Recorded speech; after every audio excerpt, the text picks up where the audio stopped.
For all in attendance, today's meeting is live streamed and will be available as a video. Just a note regarding today's agenda. Well, I should say first that noting the presence of a quorum, I'd like to call this meeting to order. And also, there's been a slight change to today's agenda. Please note that we received a request from the applicant to withdraw the Witten Building perimeter security project from today's agenda. There's a revised agenda at your seats. If there's no objection, the open session agenda is adopted as the order of business. Agenda item 1 is something we have to do administratively each month. In the absence of a chairman, the bylaws require the commission to elect a member to perform the functions of the chairman at the start of each meeting, with the understanding the vice chairman is the likely person to be elected. That's me. Would anyone like to make a motion to? So moved. Is there a second? All in favor of that motion, please signify by saying aye. Aye. Aye. Any opposed? Okay, unanimous. I'm on a roll. Thank you. Agenda item 2 is the report of the chairman. I'd like to welcome everybody back from hopefully what was a wonderful Thanksgiving holiday. And first, I'd also like to note that Mr. Sajil Ahmed, who has served as a regular Department of Defense alternate, has informed me that he has taken a new position as Deputy Director of IT at the Pentagon. Big job. And he will no longer serve on this commission.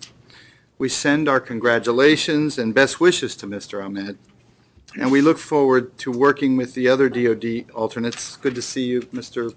Paul McMahon, and also Mr. Thomas Muir may come from time to time. Also, I sent a letter to the Honorable Carolyn Maloney, the new chairwoman, of the U.S. House Committee on Government Oversight and Reform, welcoming her to this commission. As you know, the chair of that committee serves as an ex officio member of this commission, and we welcome Ms. Wendy Ginsburg back as her alternate. Also, I'd like to welcome Ms. Rebecca Sorensen to today's meeting. Rebecca, are you here? It's great to see you. Ms. Sorensen is the Director of Strategic Planning for Australia's National Capital Authority, or NCA, and she's here visiting in Washington as NCPC's guest for the next several days. She will be discussing current NCA and NCPC initiatives with staff, as well as meeting with a number of federal and local agency representatives. We're honored to have you here, Ms. Sorensen. Welcome. Look forward to your input on all of what we're doing here. Agenda item 3 is a report of the Executive Director. Mr. Acosta. Thank you, Mr. Chairman. I just have one item for today. We invite the public to join us this Monday, December 9th at 6:30 p.m. for our upcoming event called Space and Memory. As part of NCPC's continuing exploration of commemoration issues, we are pleased to welcome Michael Murphy, founding principal of Mass Design Group, to present his firm's projects and to speak to their practice of harnessing the power of architecture to wrestle with our most difficult truths. One of his most prestigious and acclaimed projects is the National Memorial for Peace and Justice in Montgomery, Alabama. This event will be held here at NCPC, and the public can RSVP via our website. We hope to see our commissioners there too. So that concludes my presentation. You do have a written report before you. Thank you. I'm looking forward to it, and I hope we can, as many of us as possible, can attend. Agenda item 4 is a legislative update. Ms. Schuyler. Thank you, Mr. Vice Chairman. I actually have 3 bills to report upon. All were introduced in November. The first is H.R. 5046, Global War on Terrorism Location Act. This was introduced in the House on November 12th. It authorizes the location of the memorial to the Global War on Terrorism on the reserve. The locations for the proposed memorial, which are incorporated into the bill, include Constitution Gardens, West Potomac Park, and the JFK hockey fields. The bill has been referred to the Committee on Natural Resources and its Subcommittee on National Parks, Forests, and Public Lands held a legislative hearing yesterday, December 4th. The second bill, H.R. 5068, entitled Women Who Worked on the Home Front World War II Memorial Act. This was introduced in the House on November 13th. It authorizes the women who worked on the Home Front Foundation to establish a commemorative work on federal land in the district and its environs to commemorate the commitment and service represented by women who worked on the home front during World War II. The Act requires that this will be subject to the Commemorative Works Act, and the bill was referred to the House Committee on Natural Resources, and again, its Subcommittee on National Park, Forests, and Public Lands held a legislative hearing yesterday. Finally, H.R. 5173, entitled A Bill to Authorize the National Medal of Honor Museum Foundation to establish a commemorative work in the district or its environs. This was introduced in the House on November 19th. It authorizes the National Medal of Honor Museum Foundation to establish a commemorative work on federal lands in the district or its environs to honor members of the armed forces who have received the Medal of Honor. It subjects the proposed commemorative work to the requirements of the Commemorative Works Act, and it was referred to committee, and that's the end of my report. Thank you very much. Lots of future projects. Commissioner May. I had a question about the global war on terror. Did you mention that that was part of the hearing yesterday? Because it was not on the agenda at the hearing yesterday. I'm sorry, I thought No, it was not. Only the women who worked on the home front was on the Thank agenda you. yesterday. My- I think all three are on the agenda at the upcoming meeting of the NICMAC, the National Capital Memorial Advisory Commission, in February. Thank you. Thank you, Commissioner May, for keeping us on point. Okay, agenda item 5 is the consent calendar. There are 6 consent calendar items on this month's agenda. The first item is for updates to the 2019 Marine Corps Base Quantico Master Plan, submitted by the Department of Defense, the Department of the Navy. The second item is modifications to the General Development Plan for the Meadowbrook Stables Riding Ring Canopy, located in Maryland in the Rock Creek Stream Valley, and submitted by the Montgomery County Planning Department. The third item is approval of preliminary and final site plans for wireless cell antenna installations at Fort Belvoir, Virginia. This proposal was submitted by the Department of Defense, Department of the Army. The fourth item is for approval of preliminary site and building plans for an aircraft hazardous cargo pad and explosive ordnance disposal range relocation at Joint Base Andrews in Camp Springs, Maryland. This project was submitted by the Department of Defense, the Department of the Navy. The fifth item is approval of preliminary site and building plans with comments for a truck inspection area for the Naval Research Laboratory in Southwest Washington. This project was submitted by the Department of Defense, Department of the Navy. And the sixth and final item on the consent calendar is from the District of Columbia Office of Planning to modify and terminate the urban renewal plans for the Shaw School and downtown areas. Is there any discussion on any of these consent calendar items?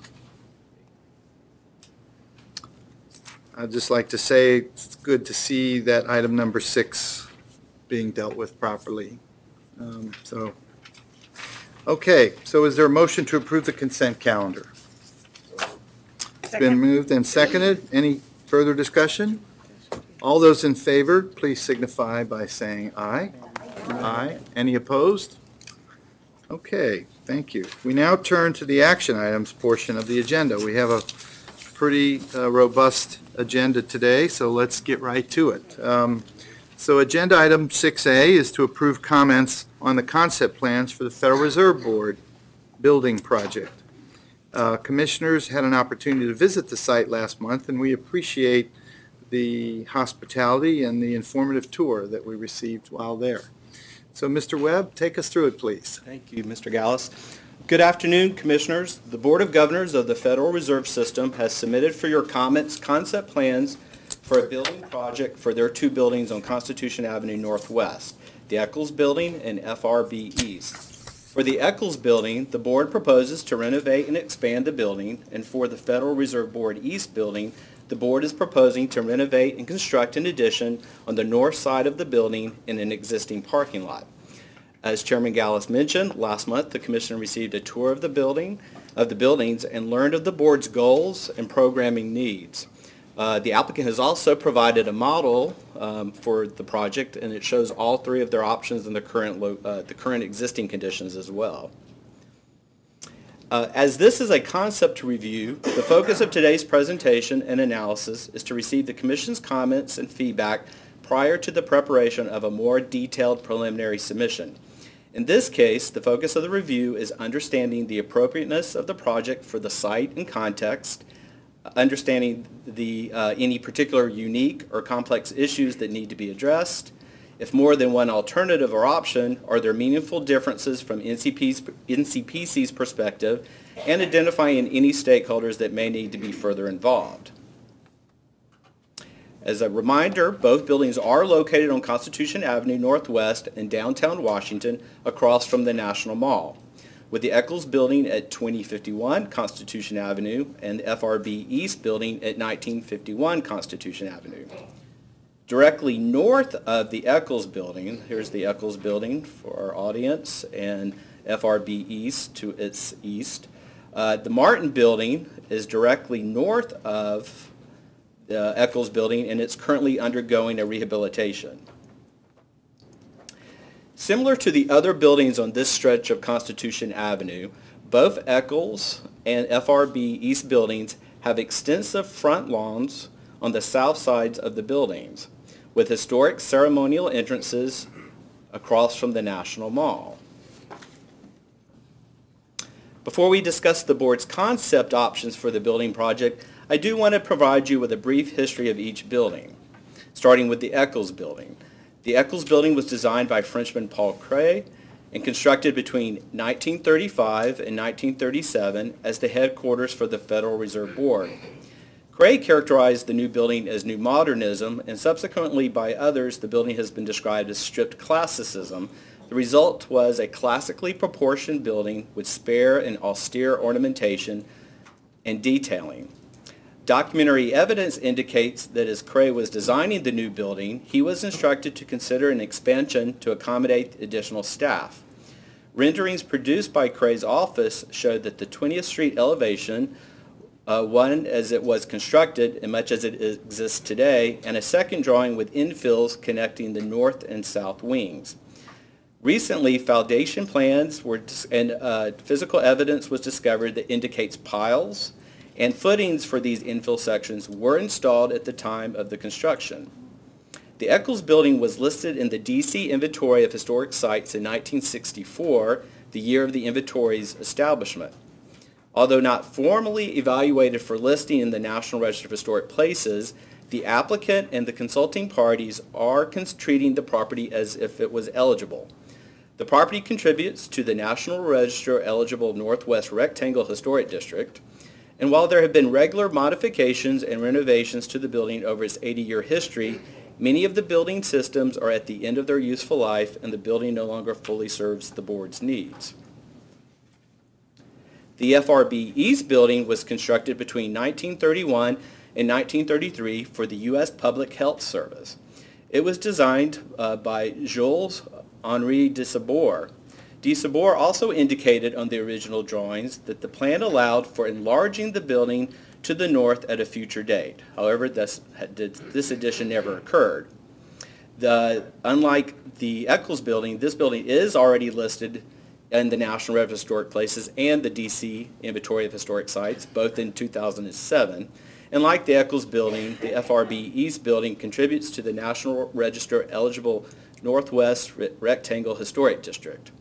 The Board acquired the building in 2018, and the building has not undergone a comprehensive modernization in decades and does not serve the Board's needs effectively in its current condition and configuration. Here are a few photographs of the Eccles Building as it looks today. The images on the bottom show the east courtyard of the building with its historic fountain in the center picture. The board currently has a workforce of approximately 3,400 employees. The board will be consolidating their workforce into a campus that includes the following board-owned buildings: the Eccles FRB East, also 1709 New York Avenue building, and the Martin building just north of Eccles Building. Board employees are also currently housed in 2 leased buildings at 1801 K Street and International Square. On this slide are images of the exterior of the FRB East Building. The image on the bottom left shows the building's east terrace, and the image on the bottom right shows the rear of the building with the center wing, which we'll discuss throughout the presentation, outlined in yellow. The proposed programming changes and building additions are needed to increase spatial efficiency, reduce lease space, and consolidate staff, and provide a secure environment for the building's occupants, while accommodating the growing needs of the board and its visitors. As such, staff supports the board's goal to consolidate their employees into federally owned buildings, meet its long-term space requirement, and address physical and operational deficiencies found in the historic Eccles and FRB East buildings on Constitution Avenue. And just to reiterate what was shared last month on our tour, the purpose of the proposed project is to renovate and expand the Eccles Building and the FRB East Building to address the critical backlog of upgrades, respond to changes in building codes and regulatory requirements, accommodate information technology requirements, building security provisions, advancement in environmental awareness and energy efficiency, address increased utility demands and associated requirements imposed by an increased building population, and address the integration of technology not anticipated at the time of the building's original design. The board and their design team began meeting with NCPC staff, as well as staff from the Commission of Fine Arts and the DC State Historic Preservation Office in spring of 2019 to discuss the project and begin reviewing design options. The board also initiated the Section 106 process in the summer of 2019 and has held 2 consulting party meetings to date to discuss the project and share the developing options. As such, staff recommends that the Commission commends the Federal Reserve Board for fully engaging partner federal agencies and the Section 106 consulting parties through the evolution of the design process for the building project. In addition, staff recommends that the Commission finds that the Board evaluated a range of design options with the federal agencies and the consulting parties to address the needed square footage requirements for the new programming while balancing historic preservation considerations. The board is proposing 3 options for this review for evaluation, with their option B as their preferred massing and height option in order to reduce potential adverse effects on the Eccles Building. The 3 options that have been developed each address the overall planning and design objectives of the project while ensuring that the existing historic buildings will be modernized and high character spaces, features, and materials preserved to the greatest extent possible. All options would allow for the exterior of the buildings to be restored and upgraded for security. In option B, as I mentioned, their preferred option, the rear addition to the FRB East is 5 stories above grade. The applicant has indicated that option B best accommodates the board's program needs, which includes accommodating 1,750 staff. In this option, the addition has a larger floor plate than the other 2 options, and the larger floor plate, combined with maintaining the alignment of building faces along C Street, requires the removal of the center wing of the existing FRB East Building, where my mouse is here. Staff notes that during the federal agency and Section 106 consultation meetings, the parties generally agreed that a primary objective is to prioritize higher levels of preservation in the more iconic Eccles Building by accommodating more program and modifications in the FRB East Building. Therefore, the biggest variation between the options is the height and massing of the proposed FRB East addition on the north side. I will note that all three options seek to connect the Eccles Building, FRB East, and the Martin Building with underground tunnels for service and pedestrian use. On the left is their proposed underground tunnels for the service functions, and then on the right would be the pedestrians. These tunnels would go under 20th Street Northwest, which separates the Eccles and FRB East blocks. Rather than discussing each of the applicant's three proposed options separately, as we tend to do for concepts with multiple alternatives, I'm going to walk you through the proposed changes for each of the two buildings, as many of the proposed alterations are common in each of the options, and I will include the staff analysis as we go. So let's start by looking at the Eccles Building.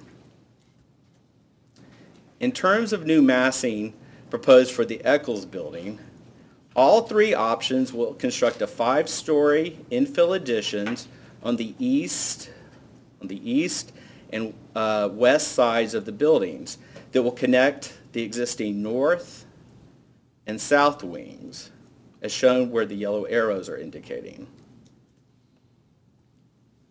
Also common to all three options is a rooftop addition on the north wing that will connect to the east and west infill additions.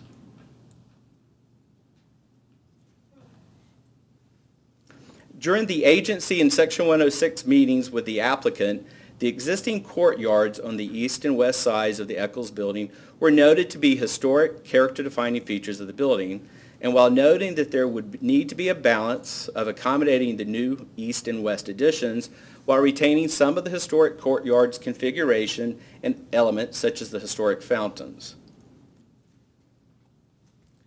Under the applicant's preferred option B, the east and west exterior courtyards would be covered and converted into atriums, with the east atrium becoming an entrance to the Eccles Building for staff and VIPs.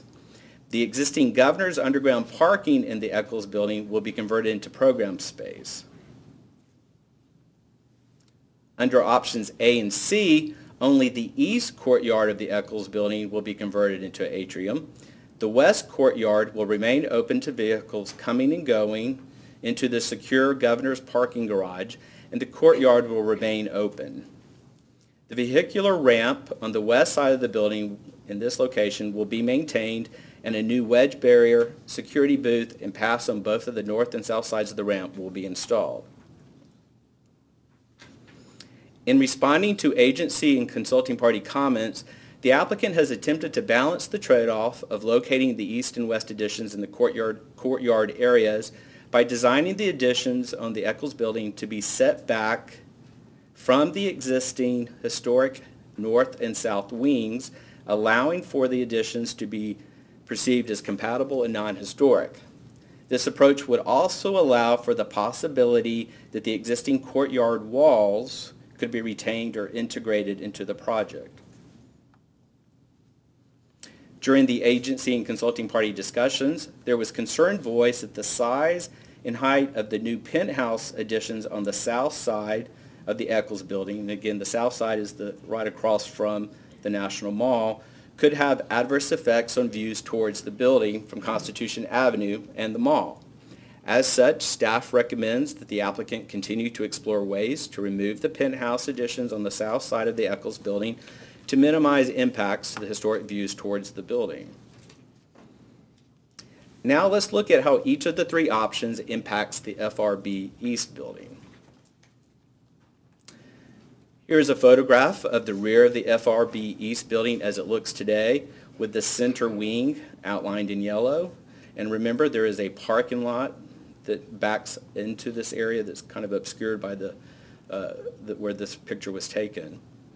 I will note before we get started, when we're discussing the proposed rear addition of the building in the existing parking lot, the image will be oriented looking towards the southwest, with Constitution Avenue at the top of the image, and we are discussing what is proposed for the building's center wing. The image will be oriented looking northeast. And the streets are labeled, so hopefully you'll know where we're talking about. So let's start with option B, which again, the applicant has indicated as their preferred. So under option B, the addition to FRB will be 5 stories above grade with 4 levels below grade. And again, this is on the north side of the building. Option B does propose to remove that center wing of the FRB East Building, which is in this general outlined location. By removing the center wing, a new atrium will be created between the existing building and then the new addition. Under option A, a 6-story addition, 6 stories above grade, will be added to the north side of the building. But under A, the building's center wing, indicated by the yellow circle, will be retained. However, the ground will be excavated under the wing for program space. Since the structure needs to be underpinned for the center wing, the whole room will be raised in elevation by 2 feet 8 inches to match level 1 of the existing building. The courtyard will be covered, creating an atrium space between the existing building and then the addition. For option C, the addition is 7 levels above grade on the north side. To minimize impact, a service tunnel on parking, to minimize the impact of a service tunnel on parking, a loading dock will be constructed on the west side of the addition in this general location, and the entrance to the building will be located on the east side of the addition. The penthouse will be larger in this option to accommodate the air handling units. Under option C, the center wing will be maintained entirely, and the 2 exterior courtyards formed by the existing building and the new addition will become atriums. In comparing the 3 options presented under this concept, staff finds that the 5-story height of the addition to the FRB East in option B best complements the scale of the historic building and the Eccles Building across the street. The addition would also not be highly visible from the National Mall on the south side of Constitution Avenue. The addition also would maintain the alignment of building faces along C Street. However, staff does request that the applicant continue to explore opportunities to reduce the height of the penthouses on the FRB East addition to minimize any visual impacts. As I mentioned earlier in my presentation, there was general agreement during the agency and consulting party meetings to prioritize higher levels of preservation in the Eccles Building by accommodating more program and modifications in the FRB East Building. However, staff finds that the heights developed for options A and option C are not appropriate for the National Register listed building. Therefore, staff recommends that the Commission not support the taller massing options of alternatives A and C because while they preserve the historic center wing of the building, the proposed addition to FRB East Building is not compatible to the building and the historic context and is not in keeping with the Secretary of the Interior standards for rehabilitations concerning guidance for the new construction of additions to historic buildings. Now let's discuss parking and transportation issues that are apparent in the applicant's concept for this building project.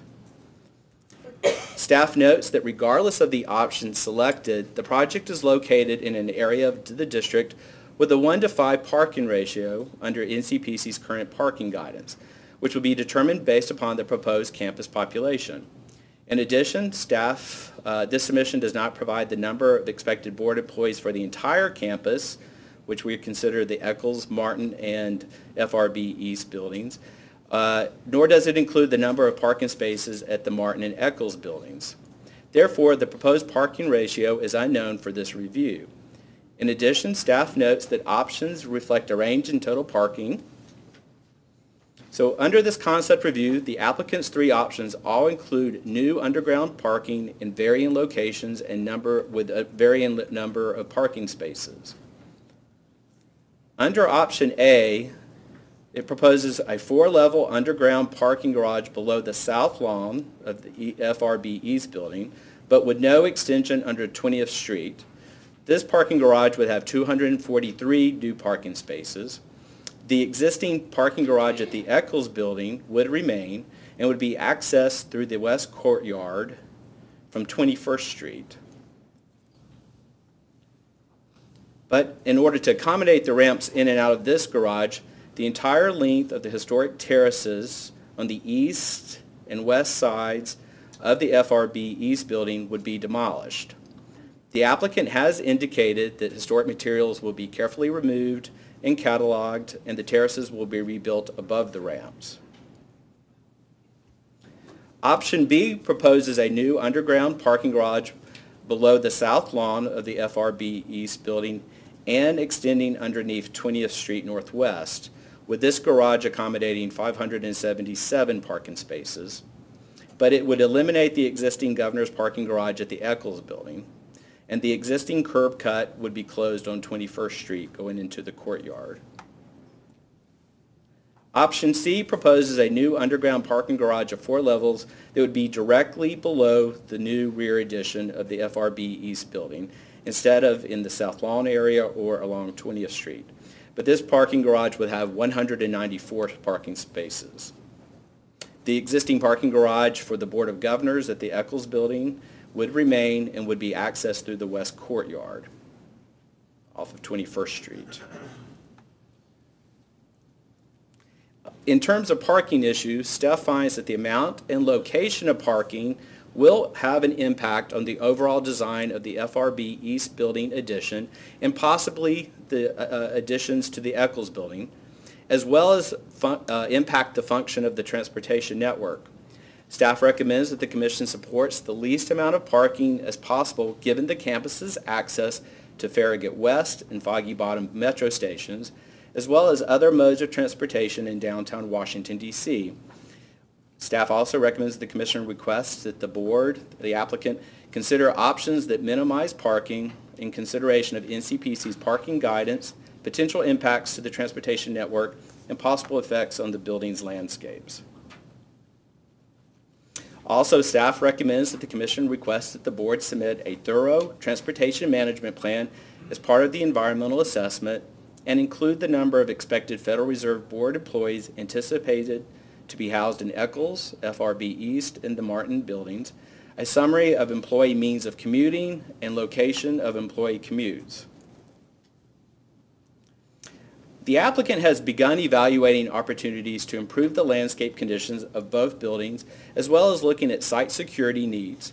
Additional studies will be conducted to assess the significance and the character-defining features of any of the landscape conditions and the potential for any archaeological resources.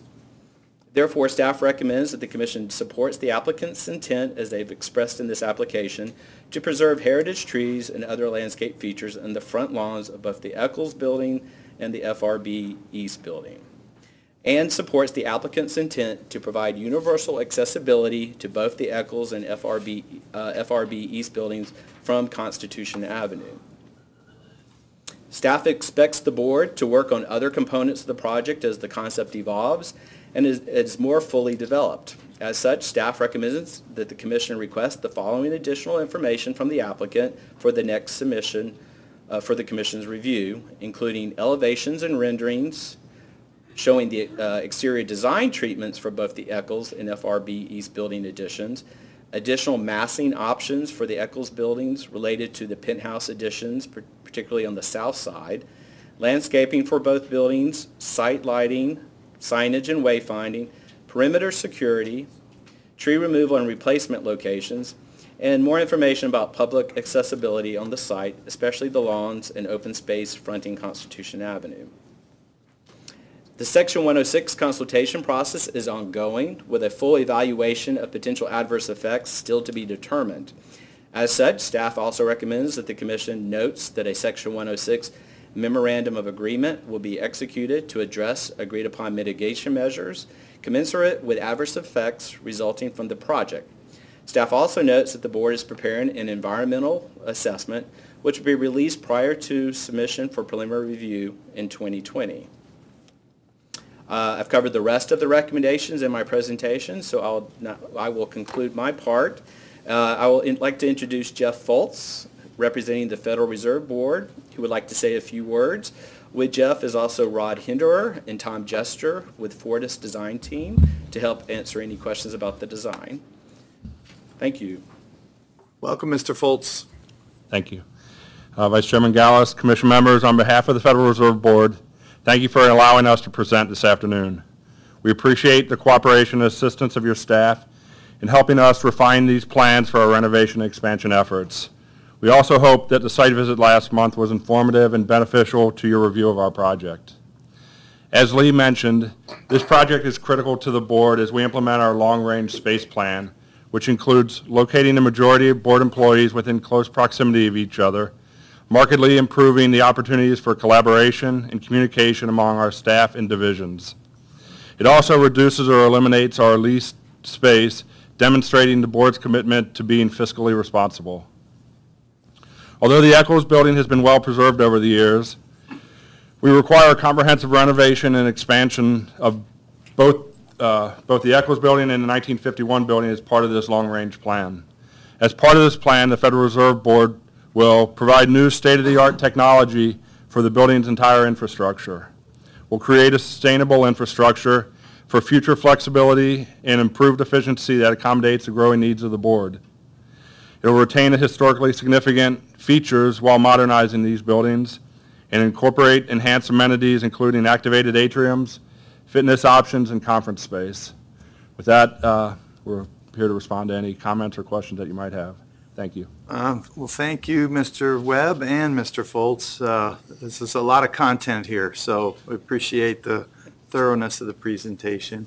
I guess before we invite any public testimony, are there any questions for either Mr. Webb or Mr. Foltz?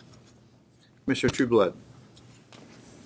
Thank you, and thanks for the presentation. Just I want to clarify, did you say you don't know the number of parking spaces at the Martin building?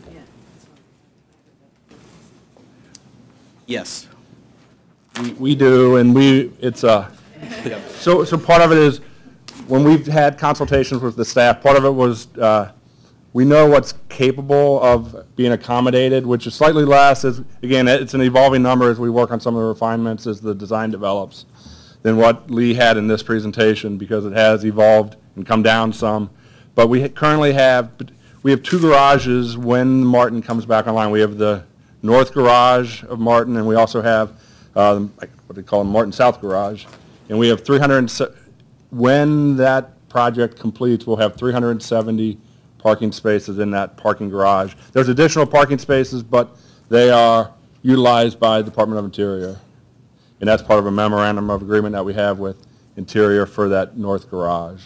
So we only, in that 370, it's the number of spaces that are allocated to the Federal Reserve Board. Thank you. Okay. There are two speakers signed up to provide testimony, and copies of their testimony is available at your seats and were distributed earlier. So I'd like to first invite Ms. Jacqueline Dreyer, representing the DC Preservation League. Ms. Dreyer, you will have 5 minutes to provide your testimony. Welcome. Thank you. Thank you, Commissioners. I'm Jacqueline Dreyer, Outreach and Grants Manager at the DC Preservation League. We are a 501c3 citywide advocate dedicated to historic preservation in Washington, D.C. We're a consulting party in the 106 consultation process, and we're pleased to add our comments to the record. These are intended to minimize the associated adverse effects of the proposed renovation to these two historic buildings, as well as to adjacent landmarks and historic districts. First, as you heard, the Eccles Building is both eligible for listing on the National Register. It is already a contributing site to the historic district located in that area. And it's also highly visible from other landmarks, including those which border it to the south, to the west, and to the east. Treatment of Eccles should take into account its status as an individual historic site, as a contributing historic site to the historic district, and its proximity to other historic resources. So option B, as was presented, positions the additions at a 15-foot setback versus the 5-foot setbacks proposed in options A and C. And DCPL does find option B's 15-foot setbacks more successful than the alternatives. However, we do recommend further study to determine whether the additions could be further set back or slimmed to reduce the impact on the historic building, particularly at the penthouse level. Further, the presently proposed penthouse construction in all three options A, B, and C is flush with the line of the proposed addition and some existing penthouse level construction at the northern portion of the building. And DCPL finds the height of the additions presented across the three options to be unsuccessful. All depict an addition block that is a single height, and that's aligned to the second highest point on the building, which it's also abutting. We recommend further study of the setbacks, additions, and heights of the additions to determine whether there are additional alternatives that will minimize the impact on the building itself and the building as seen from the street and nearby landmarks and historic districts. And turning towards FRB East, that building, as you heard, is also listed individually on the register and on the DC inventory. It's in the same historic district as Eccles, and it's also abutting some other historic resources. FRB East is a landmark. It possesses the same status as the Eccles Building. We do not see it in any way as a lesser landmark. Both landmarks have equal status and worth under the National Historic Preservation Act of 1966, and we believe both demand equally sensitive treatment. The FRB East was the FRB East was designated most recently doesn't have any bearing on its status or treatment under the Act. And it's worth noting that, unlike Eccles, portions of FRB East proposed for redevelopment are at the farthest point of the site from most neighboring historic resources. The main facade where changes are proposed doesn't face any landmarks, allowing greater flexibility in development here. And given that option B is able to achieve the highest number of seats of all three alternatives with the greatest Eccles setback and without the use of most of FRB East center wing space, it is unclear why the original center wing of FRB East needs to be removed at all. The case has not been made for why the center wing must be demolished in option B, which is a significant impact on the historic building. Therefore, DCPL recommends that a use study be done to explore the possibility of combining the 5-story penthouse presented in option B, which is the most successful penthouse design, with the intact center wing of option C, which is the most successful wing design. And just two other brief comments. Regarding the area of potential effect, FRB East will be visible from the Pan-American Union. The APE should be expanded to include this site. We also recommend further study to determine whether the APE should include nearby Constitution Hall. And regarding the illustrations that have been presented at consulting party meetings, the illustrations of Eccles and FRB East presented at the October 16, 2019 consulting parties meeting all have a vantage point from roughly across the street. Aerial renderings show only slightly more of the surrounding area. And for future meetings, illustrations and renderings from a greater variety of distances and vantage points within the APE should be included, particularly from the surrounding landmarks and historic districts. And in closing, DCPL appreciates the sensitivity to which this project is being approached. We believe our recommendations will assist in minimizing adverse effects to the building and nearby important sightlines. Thank you. Ms. Dreyer, may I ask you a clarification? Yes. On the Eccles Building? Yes. When you were talking about the setback of the penthouse, Yes. were you focused on both the south and north ends of the penthouse additions, or were you more focused from the mall side, the Constitution Avenue side? We were focused on both. I mentioned the north portion because, well, the south portion has been addressed, but the north portion is the highest point of the building that the penthouse seems to be aligned to. But in terms of sightlines, we're predominantly concerned with the view from the south. Okay, thank you. All right. Any other questions for Ms. Dreyer right now? Okay, the second speaker is Mr. Richard Bush. Mr. Bush, as you are representing the Committee of 100 on the Federal City, you have also 5 minutes to provide your testimony, so welcome. Thank you very much, and good afternoon, everybody. The one-page summary of what the Committee of 100 would like to, or concerns that the Committee of 100 had. I understand you all have a copy of that. I'm going to be even shorter than that one page. I hope. I was wondering from the very beginning who was going to pull together all of the comments made at the October 16th meeting of consulting parties, and now I know. I congratulate Mr. Webb on his excellent job. 2 or 3 things that the Committee of 100, I want to say on behalf of the Committee of 100. One is we do support option B. We are concerned about how the Paul Cray building, the Eccles Building, is treated. We would like to see it potentially included as part of the mitigation effort, and by that I mean that a individual historic landmark would be drafted as part of mitigation. Cray has a very small number of buildings to his credit, but this one is really exquisite. And so therefore we're also concerned about a point that my Preservation League colleague mentioned. We would not like to see any of the additions added to the Eccles Building at the rooftop higher than the existing rooftop that already is there, that higher than that height.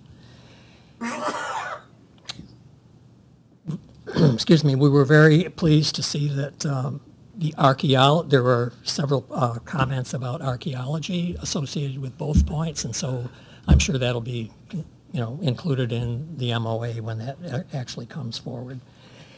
And that's it. Thank you very much. Thank you very much, Mr. Bush. We appreciate your input. I just have a quick follow-on question for Mr. Webb. Just to clarify in terms of the penthouse view concern right there. Mm-hmm. So this is already addressed in the EDR as something for the applicant to go back and look at, correct? Correct. Okay. Yes, okay, good. I know there's going to be a lot of comments and questions, but I just wanted to get a clarification. Thank you. Okay, let's open it up to commissioners who may have questions or comments at this time.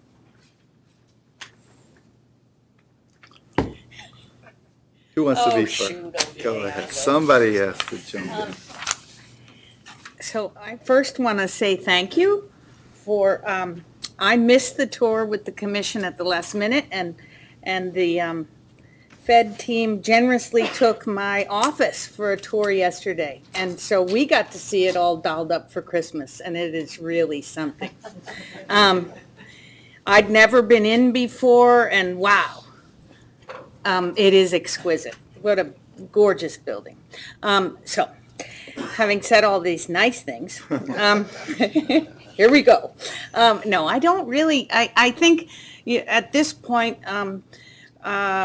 there are how many major issues? I'll leave it to others to discuss in detail the parking plan, which I think is too aggressive and unlikely to be approved. I'll just say that because while it's a haul from the metro, because I took the metro to Farragut North, it still can be done from GW, and I think you can cut down your parking, and again, I'll leave that for other people. I was really impressed also walking through the building with and it's a reminder to those of us who get cynical doing what we do every day. A building can be such an expression of an organization's values.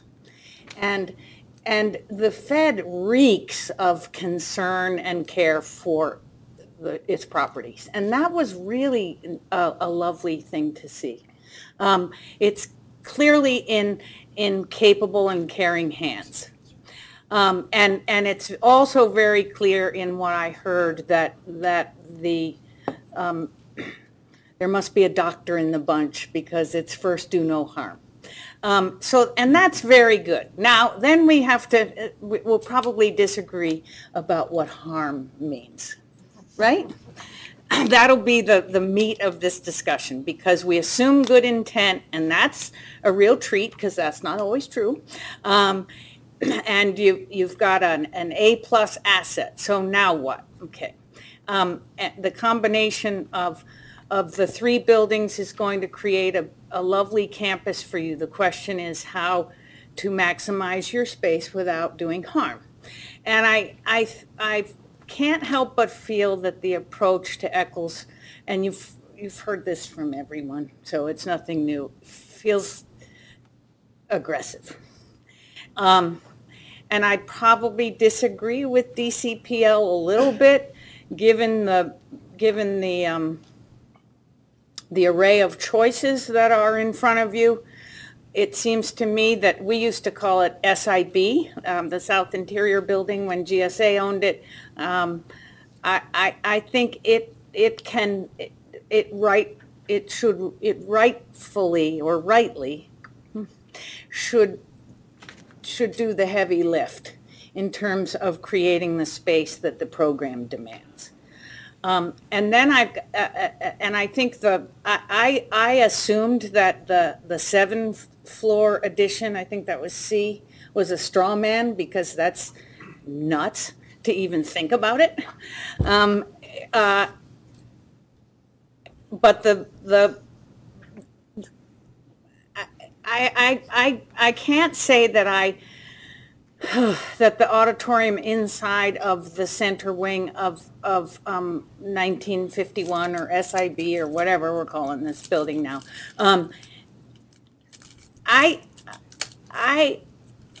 could be persuaded to let it go if I were Queen, in exchange for a less aggressive approach on Eccles. And the reason why is Eccles, I get one of the courtyards, closing it in to create programmable space for the whole campus. It could be a whole new social nexus for all 3 buildings, but I'm not sure you need 2. And the legibility of Eccles, I think, may be compromised by the current approach. And that would be a shame, because it's pretty unusual to have these dual courtyards, and you'd like to get some sense of its original design. And then, so I'll close with a really radical idea, which I'm sure you've heard from many people, but since you own the Martin Building, why not look at restoration of the L'Enfant Street, that leg of 20th Street? I'm assuming it's a L'Enfant Street, that I don't know when it went sideways, but it's that can you get us an aerial view that shows the 3-building campus? There's a fountain out there. I'm assuming you own it. Do you own it? Who owns that piece of land? Park Service. Oh.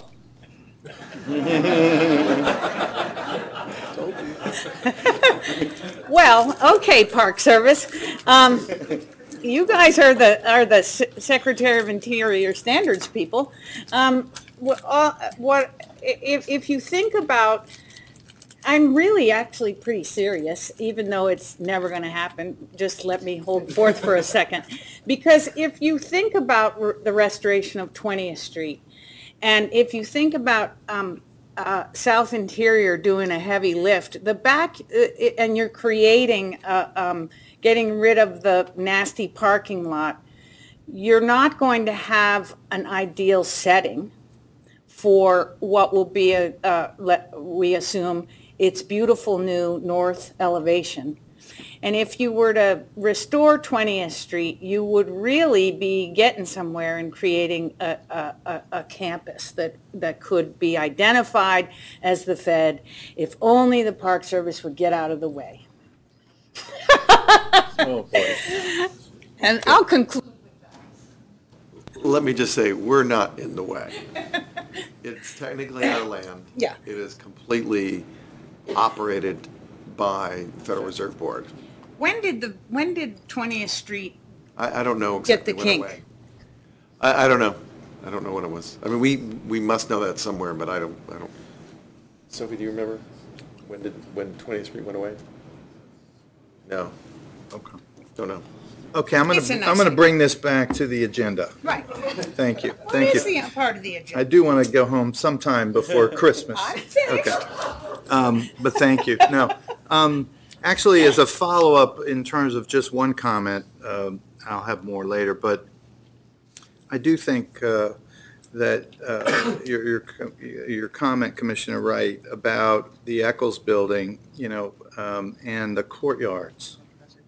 Enclosing both those courtyards, I guess option B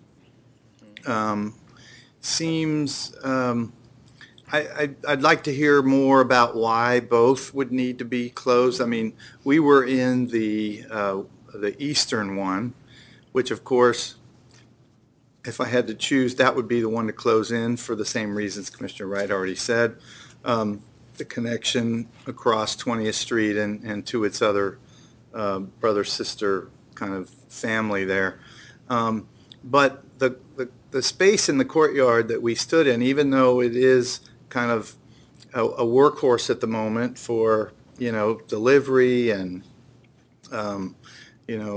screening and everything else, it's a lovely space. And if one of those could be preserved as an open space, it seems like the quality of light, the quality of life, the operation of that lovely fountain that we'd like to see. I know it's going to be preserved, but would it still operate? I mean, as an amenity, you spoke a lot on the tour about the quality of life of your employees and how important that is to the board and to its leadership. And so having a variety of indoor and outdoor spaces seems like a tremendous opportunity to offer to your employees. So we just hope that I echo the comments there. I have other comments, but I want to invite others first. Anyone else have any comments, questions? Commissioner May? I would just say I agree with almost everything that Mina had to say. I mean, I especially agree that getting rid of 20th Street is never going to happen. Well, somebody should say it. No, I don't have any objection to that. That's something that's been discussed, but there's no real practical path to doing that. And I think there's a portion of the garage that actually is under that as well. And I'm not a big fan of parking garages under roads, so the option that included the parking garage under 20th Street, I think, is a practical difficulty.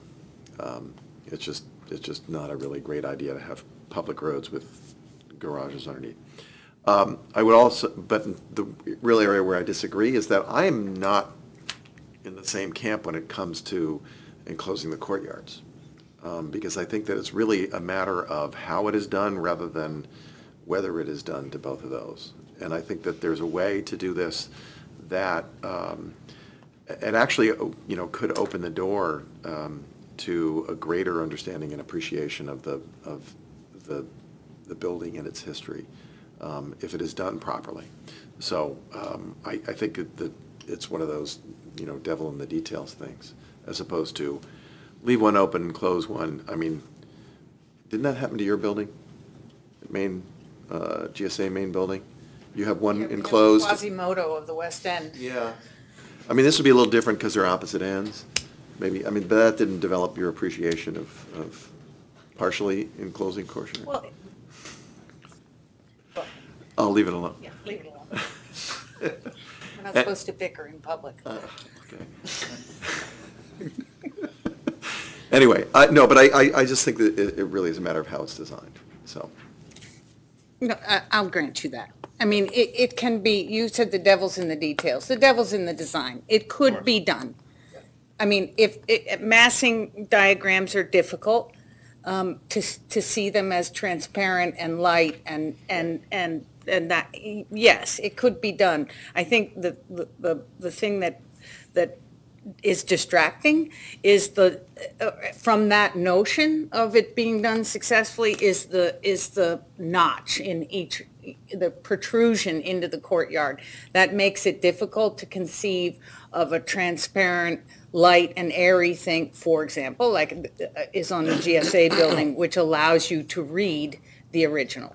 So that might be a compromise position. Yeah, oh, I completely agree with that, and I find it, that protrusion into the courtyard to be disturbing just because of what it does to the courtyard itself, right? And So, especially to the light. yeah, Yeah. yeah. I mean, I mean, I would like, if that could be narrowed further. I know that makes it, You're talking about the notch? yeah, that portion there. I mean, I know that there are practical issues with that and the width of corridors and rooms and things like that, but I just think that it would be, the success of that courtyard will depend on the extent of that intrusion. Agreed. Other comments, Commissioner Trueblood? I guess, so I appreciate the comments that the commissioners have given so far. I think it is a beautiful building. It was wonderful to get the tour of it, and I feel lucky that we had the chance to see just what a beautiful building and how well stewarded it has been. So I think I agree with what the other commissioners have said, so I will leave that alone.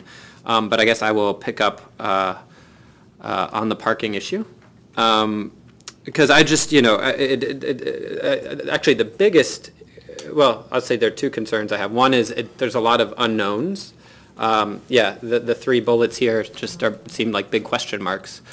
So in the absence of knowing, what I would say is 370 spaces now for what we heard about 1,750 staff is actually even already over the ratio that we're looking at. So that the need for more spaces, I think, would need to be kind of examined just on its face, regardless of where. Need to be examined and justified, in my opinion. So that's that, period. Also, the option B was, to me, kind of the least successful of the parking options. Commissioner May mentioned under 20th Street, which I just don't think I would highly discourage. But the disturbance of the around the building of the not the courtyard, but what was it called? You were talking about the terraces? The terrace. Thank you. Yeah. And then even that we didn't even really get into how that would affect the courtyard itself today and heritage trees and all of that. So it just seems like a very significant intervention on its just by itself, and then would then create problems in terms of our parking ratios. So I guess that's a long way of saying that I'm interested to see how that gets refined. I'm very interested in the transportation management plan. And what that looks like. I think it is, it is a little bit from the metro, but I think there are a whole host of multimodal opportunities. And we even discussed on the tour some of the work that the Federal Reserve Board has done around bike infrastructure, and I think that's really important. And are there things that the district needs to do as well to support that? I'd be interested in hearing. So I think maybe we'll just leave it at that. Commissioner Argo. Yes. I wanted to take the opportunity to jump on these comments that Commissioner Trueblood just made and mainly support them. My concern, I wasn't sure that I understood, even though I've wrote it down, that the 370 when complete, that was at the Martin Building? Yes. Yeah. Because I'm concerned about the whole number at this point. And what that does from a ratio standpoint with the three campuses as well. Do you want me to clarify? Yes, Okay, I thank just wasn't you, sure Jeff. if you want me to No, step in. thank you. Okay, so we're trying to look at the parking and the population across the three buildings. Right. The 1,750 desired staff is at Eccles in 1951. Our total population among the three buildings is in the neighborhood of 2,850. And so there's additional staff there. They would share that parking, so it's not that. So the 370 spaces are what will exist at the Martin the building. Martin complex, but then we would like to introduce parking at the 1951 site. That would, in the max, since we're talking ratios, I mean, if the maximum density that we could develop under Scheme B would put us at a parking ratio of about 1 to 3.6 with that staff loading between those three buildings. We know that's not where we're familiar, you know, we've been talking to the staff about the 1 to 5, and so we understand where, you know, the position of the commission and everything like that. And again, but I've tasked the A&E, we wanted to explore, you know, what does that volume provide, understanding that that's not in line with the 1 to 5 ratio that you have. But so just to clarify, there's 370 spots, or what would be when Martin comes back online, that's how many spots would exist in that parking structure, and that would be combined with the total staff of over 2,800 people among those three buildings. So I don't know if that helps clarify No, that. that clarifies. I wasn't sure where all those numbers were. Thank you very much. And I think if I could add to that, I don't want to say disappointed because that's wrong. I don't want to say disappointed having anything to do with this project because it's, I agree with everybody so much. I was so impressed with the tour and to say, you know, with really the effort that you're all making, I think to make these, you know, to be respectful of everything that these buildings represent in the work that you need to do to accommodate what you need to accommodate. It's very impressive.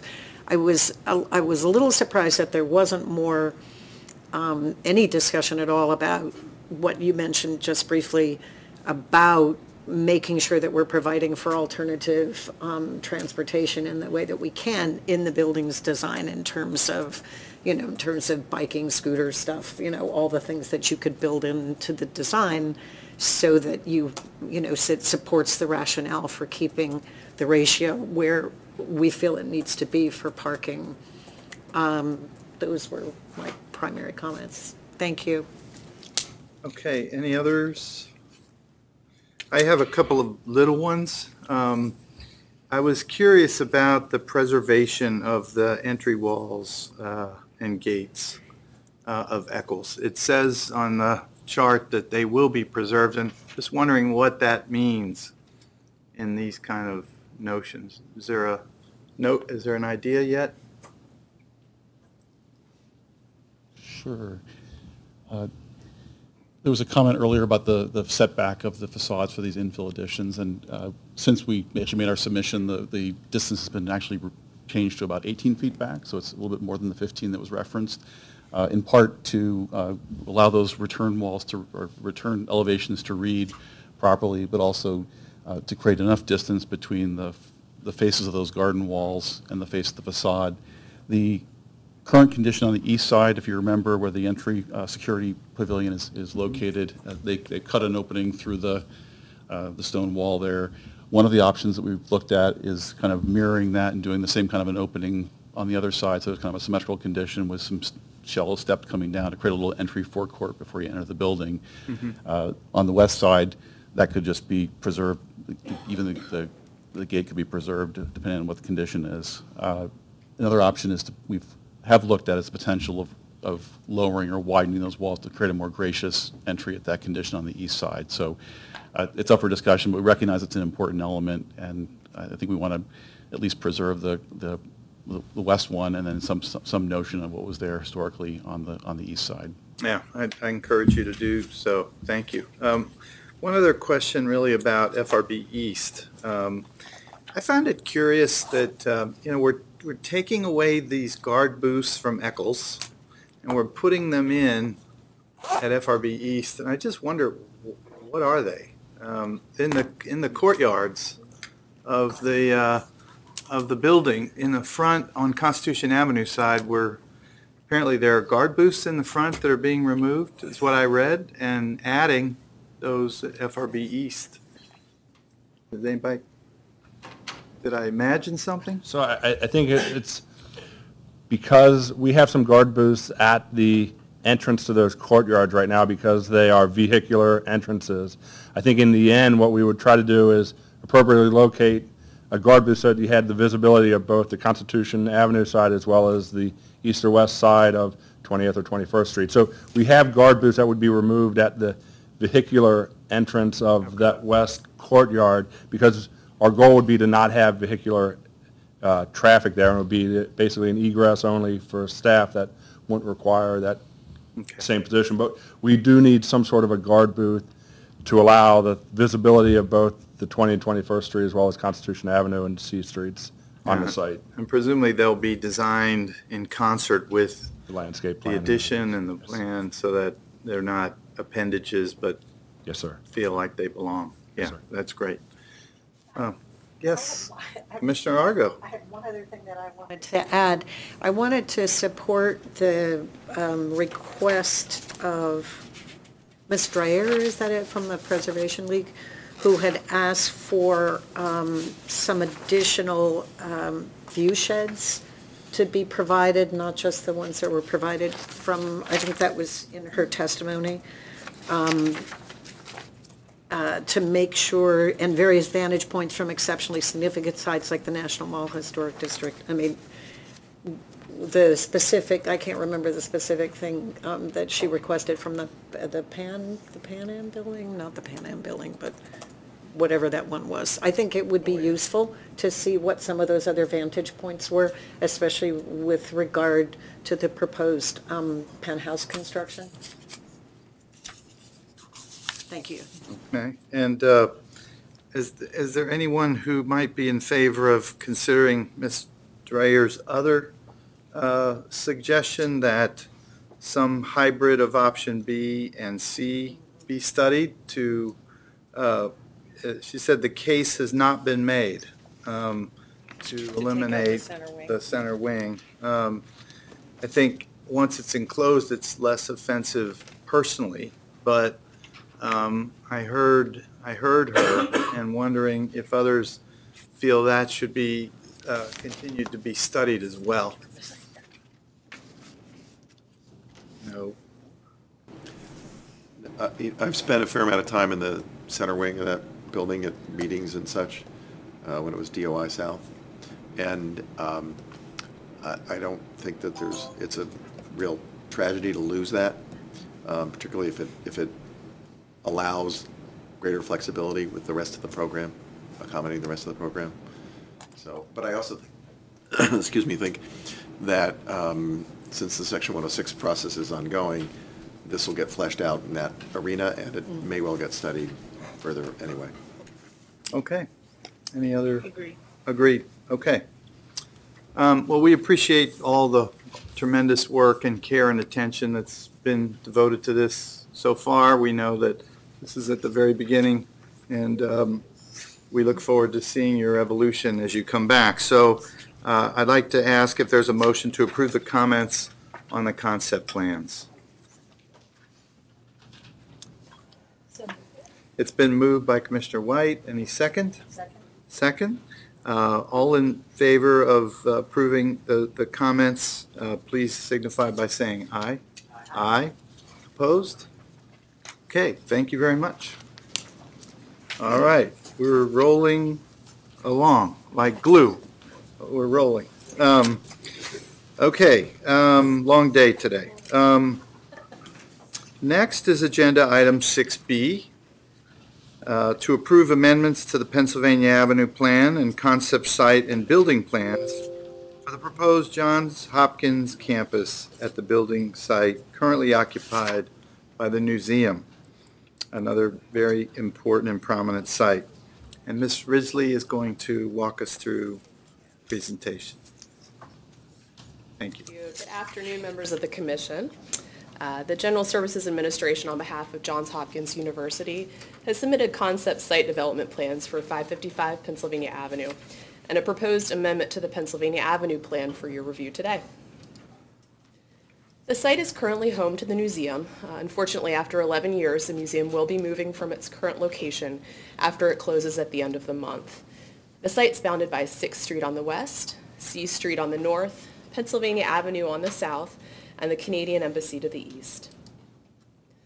Johns Hopkins University is in the process of purchasing the site and proposes a major renovation of the building, resulting in an additional 55,000 gross square feet of interior space. This additional space will be captured as part of an interior atrium and floor slab reconfiguration, resulting in a redesign of the exterior facade. As a result of the proposed conversion from the existing museum use to an innovative state-of-the-art educational facility and that additional gross square footage, NCPC is reviewing the concept design and the related amendment to the Pennsylvania Avenue Plan as part of its post-Pennsylvania Avenue Development Corporation, or PADC, responsibilities. The site also has an apartment building and a restaurant which will remain unaltered as part of this real estate transaction and renovation. In addition to the new educational use, Johns Hopkins program will include a new ground floor service to activate Pennsylvania Avenue, as well as a possible gallery, bookstore, or student space on the ground floor. Johns Hopkins has been in close coordination with the National Park Service, which has jurisdiction over the Pennsylvania Avenue sidewalks, to ensure that the proposed changes are located within the property line and that both the private and public sides of the streetscape create a cohesive and engaging pedestrian experience. Here's the existing building envelope, which is arranged in 3 bars. Overall, they will remain the same, with the exception of a small elevator overrun modification over on bar 3, which I will discuss a bit later. Here are the 3 bars in plan view, showing how the building transitions between the different building setbacks and sidewalk widths to the east and west. Again, Johns Hopkins is not proposing any changes to this overall layout. While the proposed changes remain the same as the October information presentation, the design has been refined based on feedback from this commission, the Commission of Fine Arts, and other regulatory agencies. So I'll briefly walk through each of these topics that are further discussed in the EDR. First up, the building facade and rooftop. Now, this is the area with the most significant change from the current condition. Johns Hopkins identified a number of design goals that shape the new facade, including expressing monumentality while providing compositional balance and modulating the scale along Pennsylvania Avenue, establishing the Johns Hopkins identity through materiality, scale, and a more inviting building entrance, providing about 50% more stone surface without any penalty to daylight access and views from the building, and maintaining facade alignments while optimizing views towards the U.S. Capitol. The existing south-facing glass frame will have the opaque glass removed and reclad in a narrower stone band to reflect the institutional and monumental nature of this building. Within the stone band, the remainder of the facade will use glass and copper. The existing terrace at the second level will remain but be reconfigured, and a new 4th floor terrace will be added above to the newly articulated glass box suspended within the glass and copper facade. This box will be shaded by horizontal glass and copper fins, and the fins relate to the existing glass shading components that cover the second bar, bar 2, which will be replaced with the same copper mesh-filled glass fins as bar 1 in order to extend the warmer material palette deeper into the building. The proposed materials palette blends the existing PADC and adjacent building materials with the Johns Hopkins campus identity, hence the warmer palette than the Newseum facade. Staff notes that the use of Tennessee pink marble has been challenging in other recent projects and recommends evaluating alternative stone with similar visual characteristics should issues with quantity and quality arise during the process. Now, here are a few additional views of the site from 4th Street near the National Gallery of Art Plaza and the National Mall.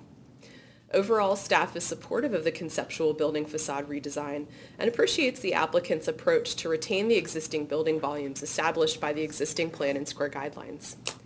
The concept shows an evolving architectural scale, balancing the significance of this building and its neighbors with a greater level of approachability for pedestrians and building visitors.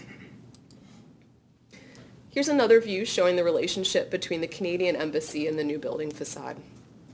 Breaking up the box within a box glass volumes with the new mix of stone and metal detailing will help this 287-foot facade look clean, yet provide textural variety that's complementary to the existing materials palette on Pennsylvania Avenue. Staff also commends the applicant on pursuing LEED Silver certification for this project. Now, there are no new habitable spaces proposed for the rooftop, but as the entire interior space is being reconfigured with new floors and internal circulation, new elevator banks are being installed. This requires the addition of an elevator overrun on the roof to be located in an expanded penthouse space. The current penthouse is set back at a 1-to-1 ratio from the edge of that third bar and will increase from 1,210 gross square feet up to 4,125 gross square feet. The overall building elevation tops off at 140 feet on the third bar, below the maximum allowable height of 145 feet. After a visual analysis was performed, staff finds this change does not create any visual impacts along Pennsylvania Avenue, 4th or 6th Streets. Next up, I'll walk through the proposed ground floor uses. Johns Hopkins is proposing a significant rework of the existing ground floor space. The eastern end of the building near the embassy provides opportunities to enliven an otherwise quiet stretch of the avenue. The proposed food service space, directly accessible from Pennsylvania Avenue, is a natural fit for this area and will attract students and others to sit and enjoy the experience. Improving cafe access is supported by the 1974 Pennsylvania Avenue Plan objectives that emphasize daily use of the sidewalks for visitors and residents alike. And this location is certain to attract both if the cafe is easily accessible. Staff encourages Johns Hopkins to continue strengthening the ground floor design to engage passersby with a visually engaging indoor program. The current site plans do not include details on public access, visitor screening, or perimeter security elements that may be used to protect those in and around the facility. Unfortunately, threat assessments for many educational and institutional facilities identify the need for security. And there is currently a row of large planters in front of the Newseum 6th Street and Pennsylvania Avenue sidewalks that were installed as part of a temporary perimeter security project by the National Park Service on behalf of the Newseum back in 2005. Now, while the intent was to leave the planters for up to 24 months while an avenue-wide comprehensive security plan was developed, the design was never funded and the planters remain. Therefore, staff requests information on the potential security elements and levels of building access under consideration for the building and public space. Next, I'll discuss the building entrance and streetscape. To clarify circulation within the renovated building and improve the visibility of the entrance along the facade, the design will modify the building at the street level by shifting the main entrance eastward from its current location and adding a low 84-foot wide plinth flanked by raised bench planters. This provides outdoor seating that will be adjacent to a food service or retail use proposed on the ground floor at the east end.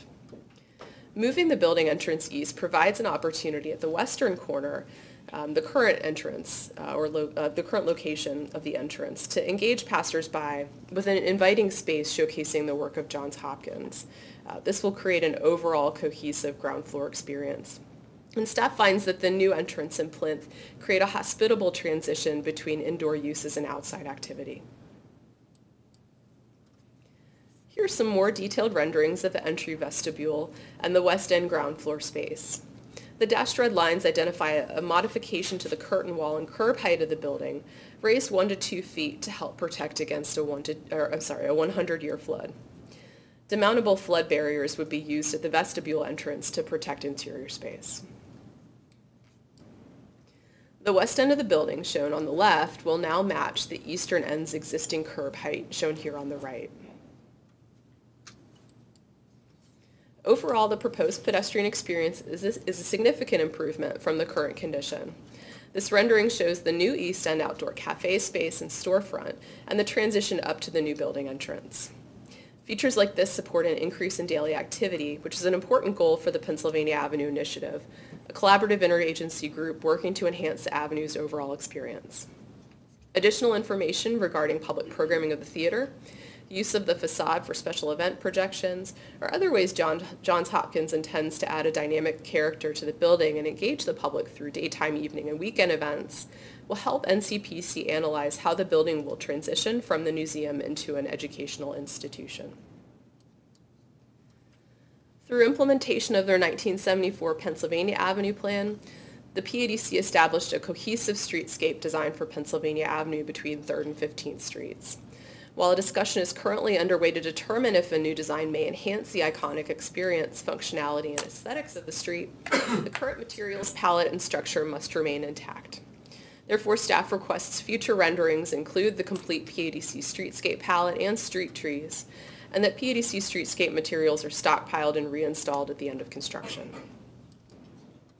As you can see from this rendering and the current condition shown on the right, many of the street trees in front of the building are in poor health or have outright failed, due in part to an underground steam pipe located underneath the sidewalk. This pipe runs to several federal buildings nearby and is owned by the General Services Administration. Staff researched best practices to mitigate tree plantings near extreme heat sources and found insulation materials that can be wrapped around the pipe. This reduces the surrounding soil temperature, increases the ability for soil to retain water and oxygen, and allows the trees to grow a healthy root ball. Therefore, staff recommends Johns Hopkins coordinate with the National Park Service to pursue wrapping the steam pipe and replanting the street trees to help restore the avenue's contiguous street canopy. The last part of the concept review is building construction. Johns Hopkins anticipates a construction schedule of about 3 years, and during this time, staff encourages developing innovative ways to wrap the building during construction that contributes to the arts and culture of Pennsylvania Avenue. Potential ideas include coordinating with the National Park Service, National Gallery of Art, or the Smithsonian to display rotating images depicting the history of Pennsylvania Avenue or to celebrate nationally significant anniversaries like the ratification of the 19th Amendment in August 2020. Other ideas include evening light projections showcasing local and national artists, or possibly installing a living wall of plants to add color and texture while screening construction work from the historically significant U.S. Capitol viewshed. In addition, staff requests Johns Hopkins coordinate closely with the National Park Service and Military District of Washington to minimize impacts to the 2021 inaugural parade. As mentioned earlier, PADC streetscape materials must be reused on site, but if excess materials exist after construction, the Park Service could take them to replenish their stockpile for ongoing maintenance work. So that wraps up the concept review. Before I get to the final recommendations, though, I would like to briefly review the proposed plan amendment to ensure the project is in conformance with the PADC plan. As mentioned at the October information presentation, land within the Pennsylvania Avenue Development Corporation boundary, including the private property located north of the avenue, is subject to a congressionally mandated review for conformance with the PADC's plan, general guidelines, and square guidelines. The boundary established by an act of Congress in 1972 is shown in orange here on the screen. Most of the time, the projects conform with the existing plan and guideline language, and the staff writes up a delegated EDR. But sometimes the proposed changes require amendments to the plan and square guidelines. This has happened a few times in the recent past, including the FBI site in 2015, 1301 Pennsylvania Avenue in 2009, the former Spy Museum site at 8th and F Streets back in 2004, and the Newseum in 2003. The PADC developed 3 levels of planning guidance, and today we're looking to amend the plan. In the spring, we'll return with the proposed amendments for the square guidelines, and the general guidelines will not be amended.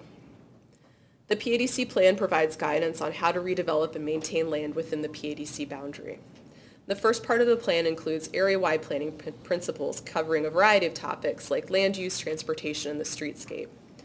The second part of the plan includes block-by-block guidance and included potential redevelopment scenarios for certain locations like Market Square. Now, today's amendment is located in the second part and deals specifically with the block containing the existing Newseum building and the Canadian Embassy. Now, the Commission plays a key role in this amendment process, which we're breaking into 2 parts. Part 1 we're covering today, and it considers the proposed plan amendment and is coordinated with the concept review. If approved, GSA transmits the plan amendment to Congress, where it has 60 days to review the change, and if no action is taken, the amendment is approved. Part 2 will cover the square guidelines amendment along with a preliminary and possibly final review of the site and building renovations in spring of next year, and these do not require congressional approval. As a proposed concept design is not currently in conformance with the plan, an amendment is proposed to make 3 key changes. First, the land use is adjusted from office and museum uses for the Freedom Forum and Newseum respectively to an institutional use, including education and office. Second, the gross square footage is adjusted from 410,000 to 465,000 gross square feet. And third, language is clarified to align the level of detail in the plan with the rest of the 1974 plan. And the details removed from the plan are already included in the current 491 guidelines. So the full markup is attached to the EDR, and overall staff finds the proposed amendment consistent with the 1974 plan goals and objectives, as do the General Services Administration and the National Park Service, the other two agencies with post-PADC responsibilities. Overall, staff supports the applicant's innovative approach and the thoughtful adaptation of the building, and the supporting Pennsylvania Avenue Plan Amendment provides the appropriate changes to the land use and building square footage. I have gone through the other recommendations in my presentation, so in the interest of time, I will not repeat them, but I'm happy to answer any questions. And we also have the applicant and staff from the General Services Administration here to answer any questions. Thank you. Thank you, Ms. Ridgely. Any questions for Ms. Ridgely, first of all? Okay, let's open up to the commission for discussion.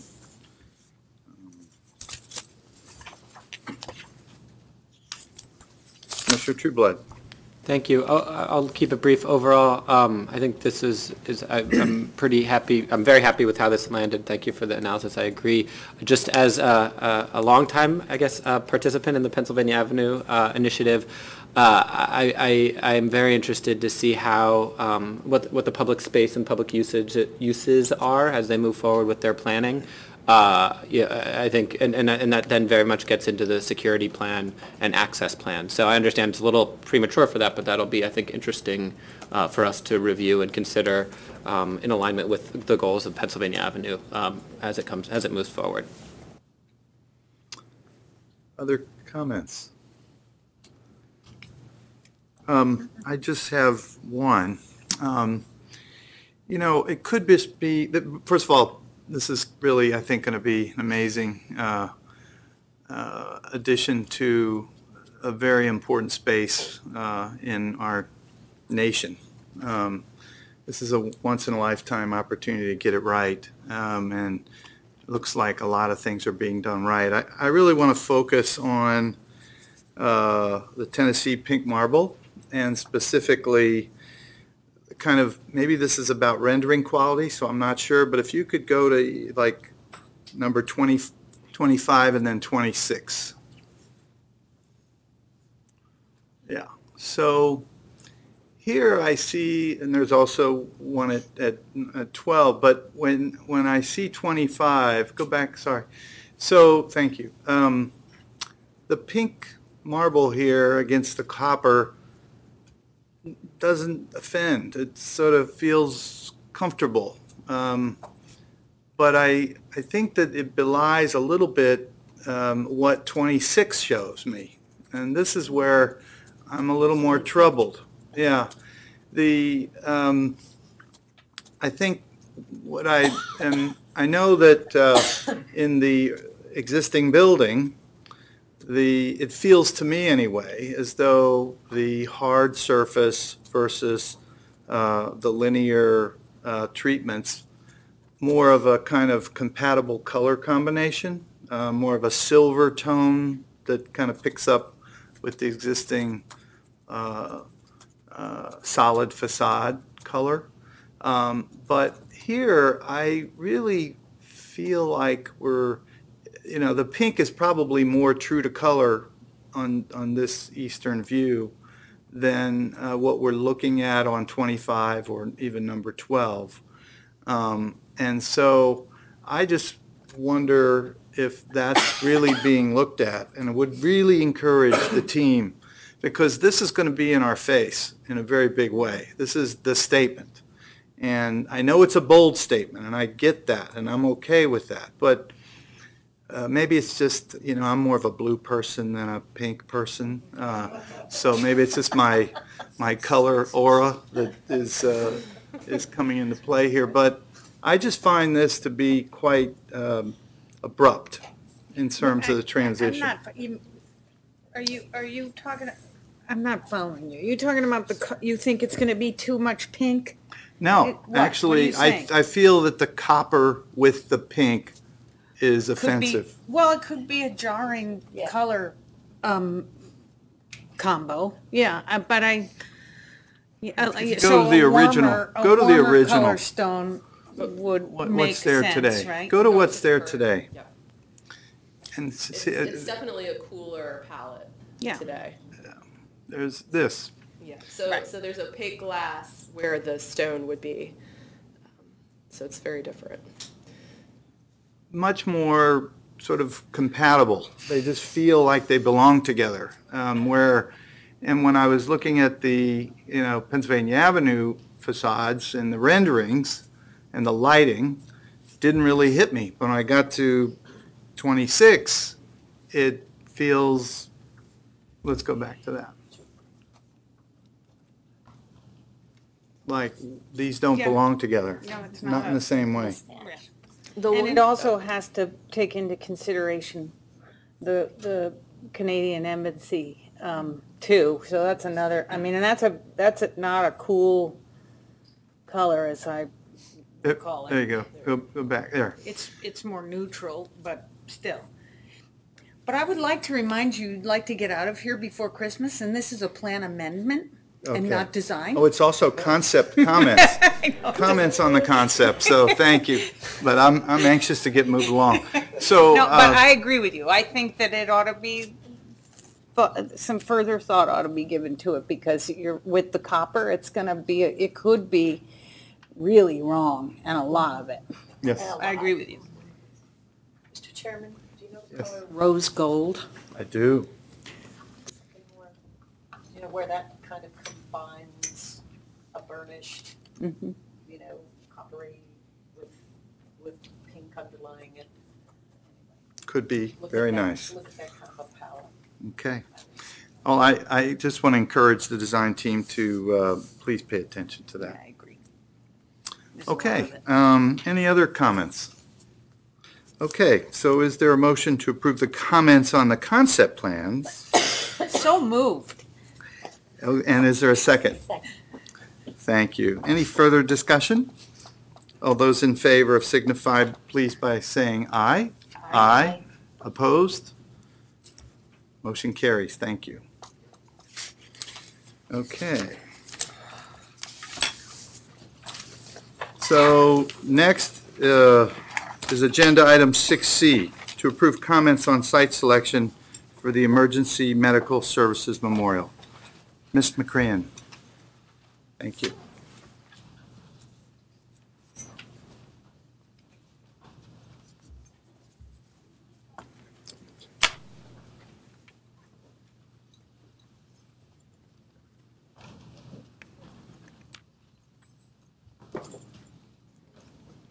Okay, good afternoon, Mr. Chairman, members of the Commission. The National Park Service, in collaboration with the National Emergency Medical Services Foundation, has submitted a site selection study for the EMS Memorial for the Commission to review and comment. And just a couple of quick refreshers on memorials and where we are right now in this commemorative process. This is the beginning of the review for this memorial, so we're right here at site selection. At this point, the National Capital Memorial Advisory Commission and the U.S. Commission of Fine Arts have reviewed the site selection study and provided their feedback.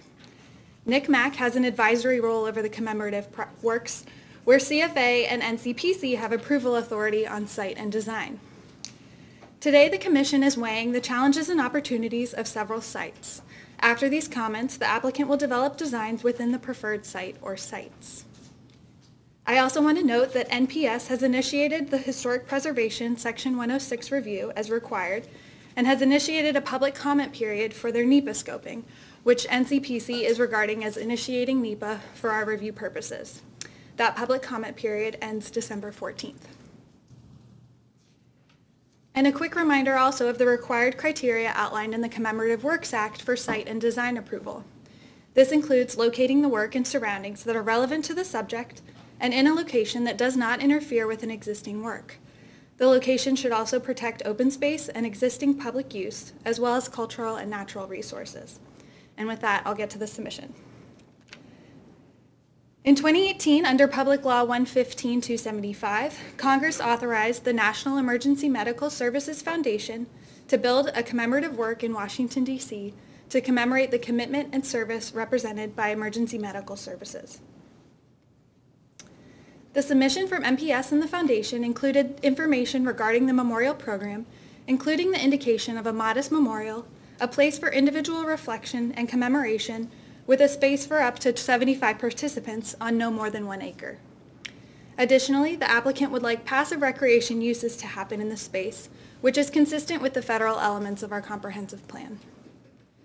Moving forward in this commemorative process, the Commission will need to know the approximate size and scale of the memorial and anticipated elements such as sculpture or landscaping, the number of planned events for the 75 cited previously, and what the tone of the memorial might be, whether it's somber, celebratory, or otherwise. The applicant identified 25 sites for assessment labeled A through Y on this map. The unshaded areas were for grouping purposes of the study only. The reserve is outlined in red, where the siting of new commemorative works is prohibited. You'll also note Area 1 outlined in black, which requires additional authorization from Congress, who determines whether the subject of the commemorative work is of preeminent historical and lasting significance to the United States. In order to assess each location, site evaluation criteria was developed by the applicant to narrow possible memorial locations. These criteria include what you see on the screen, with an emphasis on program suitability, having adequate space for a physical memorial and special events, protecting public space and enhancing public use while avoiding encroachment with other memorials. Thematic Nexus, which might include proximity to EMS partner agencies, or other memorials or commemorative works to public safety officers from law enforcement to the fire service. And site prominence. The site should be near other destinations and attractions and easily seen by passersby.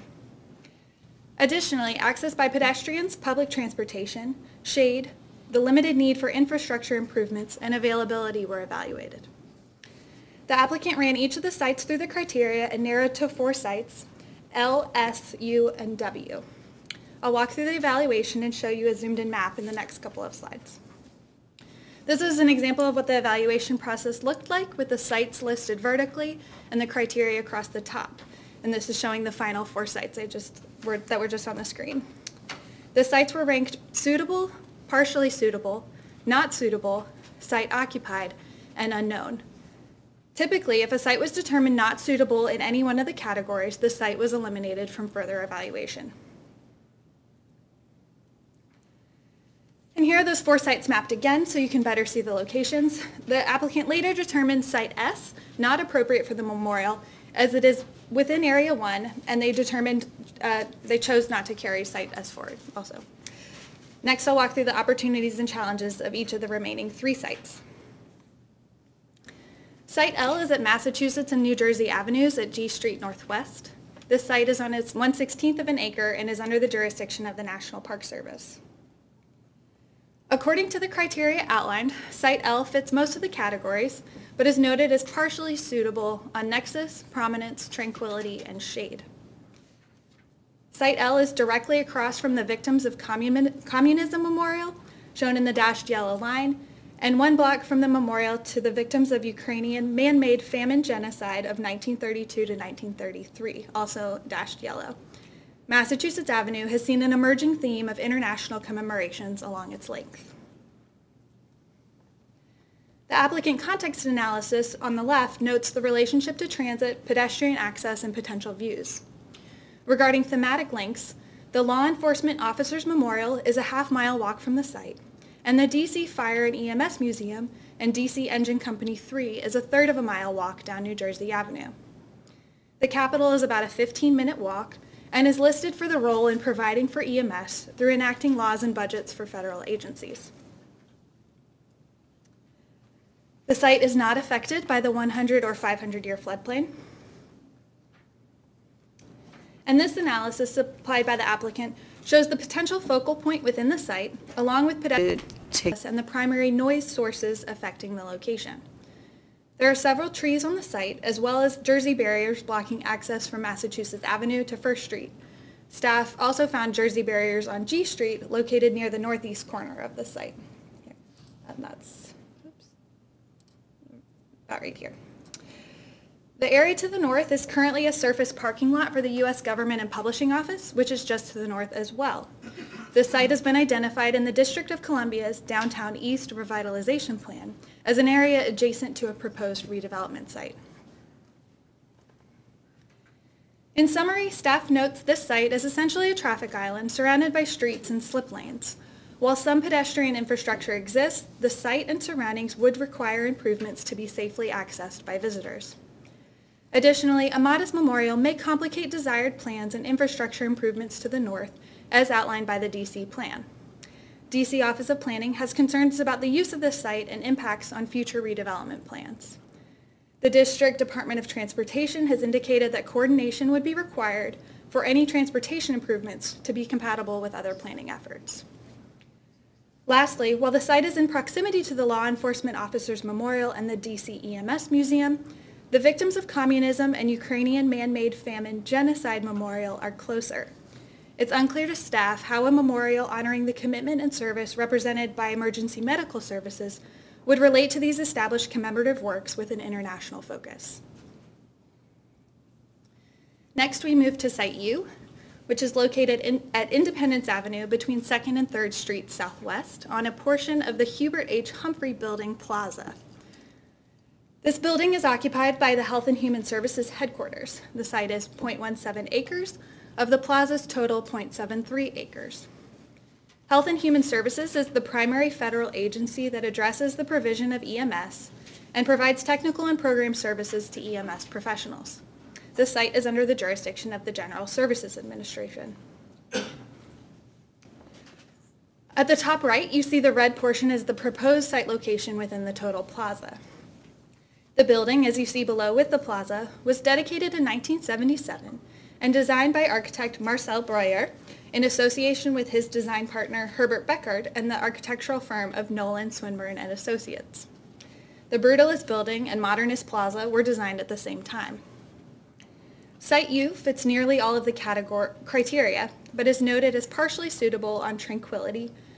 Shade is unknown as Interstate 395 or the 3rd Street Tunnel, along with a major sewer line run beneath the structure, so further investigation is needed to determine whether additional trees could be planted. The context analysis shows relationships to the L'Enfant Metro, pedestrian access, and potential views. Regarding thematic links, I mentioned that Health and Human Services is one of the major federal partners for EMS. Additionally, Dwight D. Eisenhower established the agency that precedes HHS, and the memorial to the 34th President is currently under construction 1 block away. The American Veterans Disabled for Life Memorial is just across 2nd Street. The National Museum of the American Indian is diagonally north of the site and is listed as Native American communities have developed tribal EMS programs to provide effective services in challenged locations. The building and plaza fall fully within the 100-year floodplain, which is the blue area. And this site assessment from the applicant shows a potential focal point as well as access points and views for the location. The focal point is in line with adjacent building setbacks. In summary, further coordination with GSA and HHS is required if this site moves forward for consideration. Because the site falls within the 100-year floodplain, additional environmental analysis should be completed to understand the impacts of placing a memorial at this site. A memorial on this plaza will also need to acknowledge and respond to the Brutalist building and Modernist design of the plaza, which includes specifically commissioned elements, such as the heroic Shore Points 1 sculpture, placed on the plaza the same year as the building's dedication. Lastly, because of the relationships previously discussed with Eisenhower and Health and Human Services, staff finds this site has the strongest thematic connection of the proposed alternatives.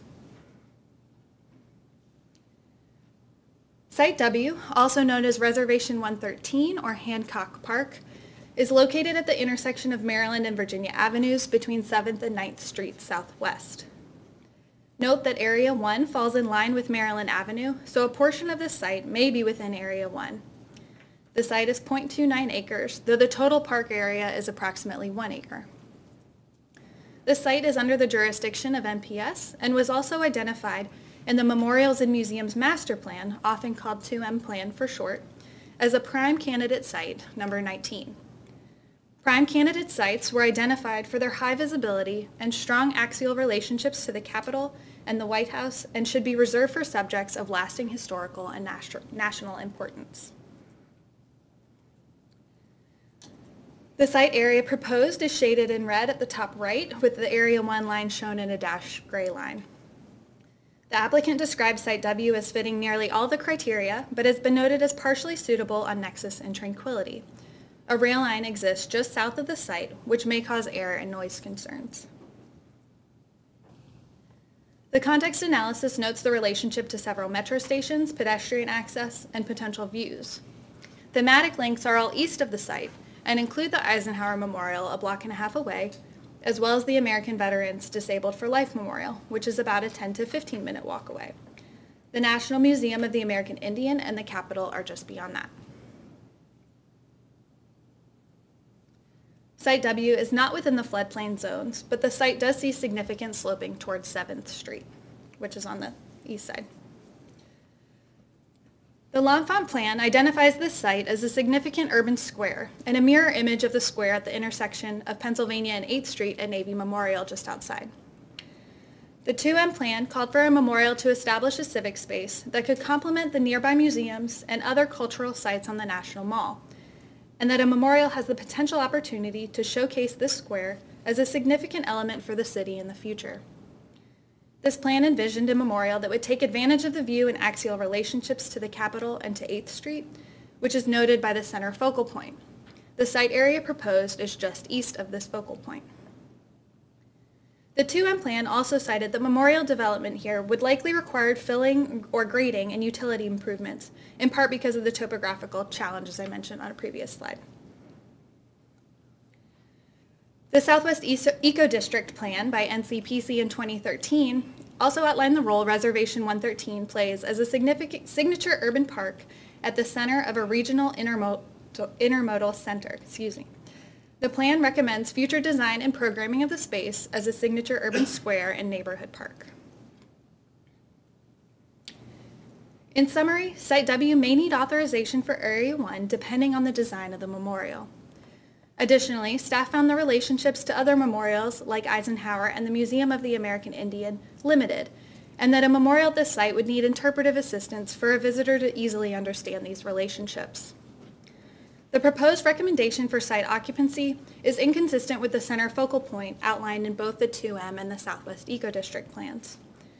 In addition, what happens in this park space should be determined concurrently with appropriate infrastructure improvements, not one at a time changes that may be difficult to respond to, challenging future site design and programming. Without this design and programming in place for Reservation 113, it may be premature to locate a memorial at this site. Finally, staff recommends the additional evaluation of Site F by the candidate. The site is located on the grounds of the National Building Museum near F and 5th Streets Northwest. This site was in the original list of 25 sites outlined in the study, but was previously eliminated based on program suitability requirements. The site is approximately 1/3 of an acre, which is in range of the other 3 sites determined viable for program needs. Site F is under the jurisdiction of GSA.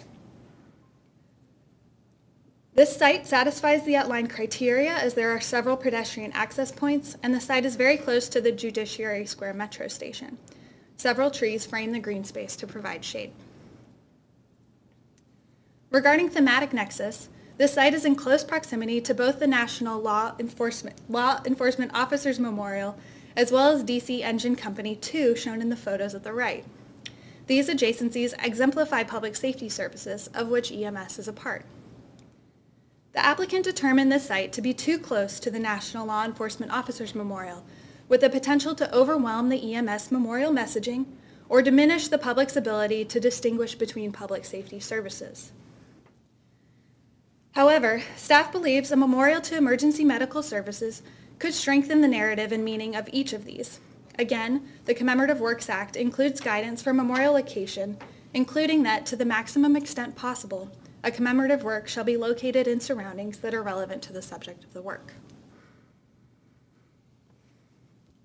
With that, staff recommends that the commission finds that in order to make a recommendation on a site or sites to carry forward through the site selection and design review process, additional information is required regarding the memorial program and vision, and requests that the applicant submit information on the memorial program, including size and scale, the type of memorial elements, the number of planned events, and a vision statement that indicates the memorial character and sentiment. And as I've discussed the recommendations through the presentation, I'll run through a few highlights of each site. Regarding Site L, staff recommends the commission note that Site L has been identified as a location near future development by the DC Office of Planning. Also, staff finds this memorial is very close to commemorations that are international in theme, and the relationship to emergency medical services is unknown. Regarding Site U, staff recommends the commission finds this site will require coordination with GSA, and that a memorial must respond to the brutalist design of the building and modernist design of the plaza.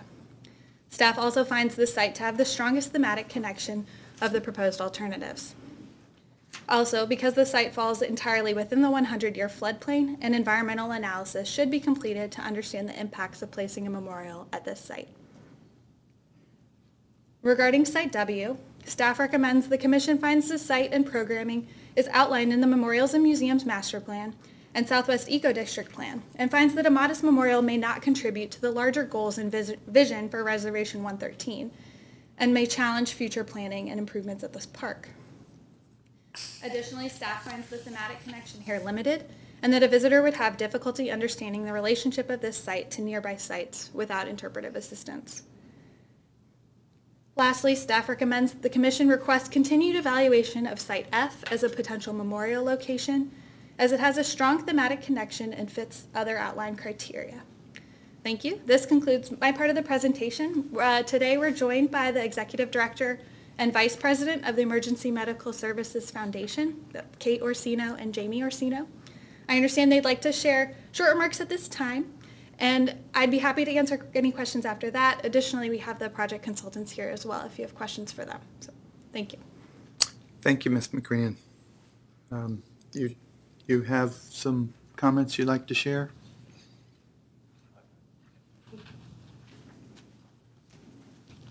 Good afternoon. My name is James Orsino. I'm the Vice President of the Foundation. I'm also a professional EMT with the City of Boston for the past 33 years. Looking at the recommendations in the report and the request for additional information, I came up with a few thoughts on that that certainly are not exhaustive. They're very preliminary. I can say that the Foundation, because I think we're in EMS and we work in a very linear fashion, we check boxes if people die. So that's the way that we have been approaching this. And so the phase that we're moving into is going to develop many more of the answers that you were requesting today on the program and the like. With respect to the specific request, the size of the potential memorial of the three that we were looking at originally is about 1/4 of an acre. This will allow for gathering space as well as the elements of the memorial. Memorial elements such as statues, landscaping, and other built elements are concepts that both portray the commitment, service, and sacrifice of EMS professionals, as well as the ability to extend one of the fundamental things that EMS does to the visitors to this memorial, which is comfort. We can do things that will provide comfort to visitors to this memorial, whether it be shade, someplace to sit, even just a quieter environment. So all three of those would be are in play on this. Typically, we envision events with up to 75 individuals during what is known as National EMS Week, which is in the beginning of May. There have been different types of services that were all across the country, or events that were all across the country, and our hope here is that they will focus here in the memorial once it's established. And with regard to the character, whether it be somber,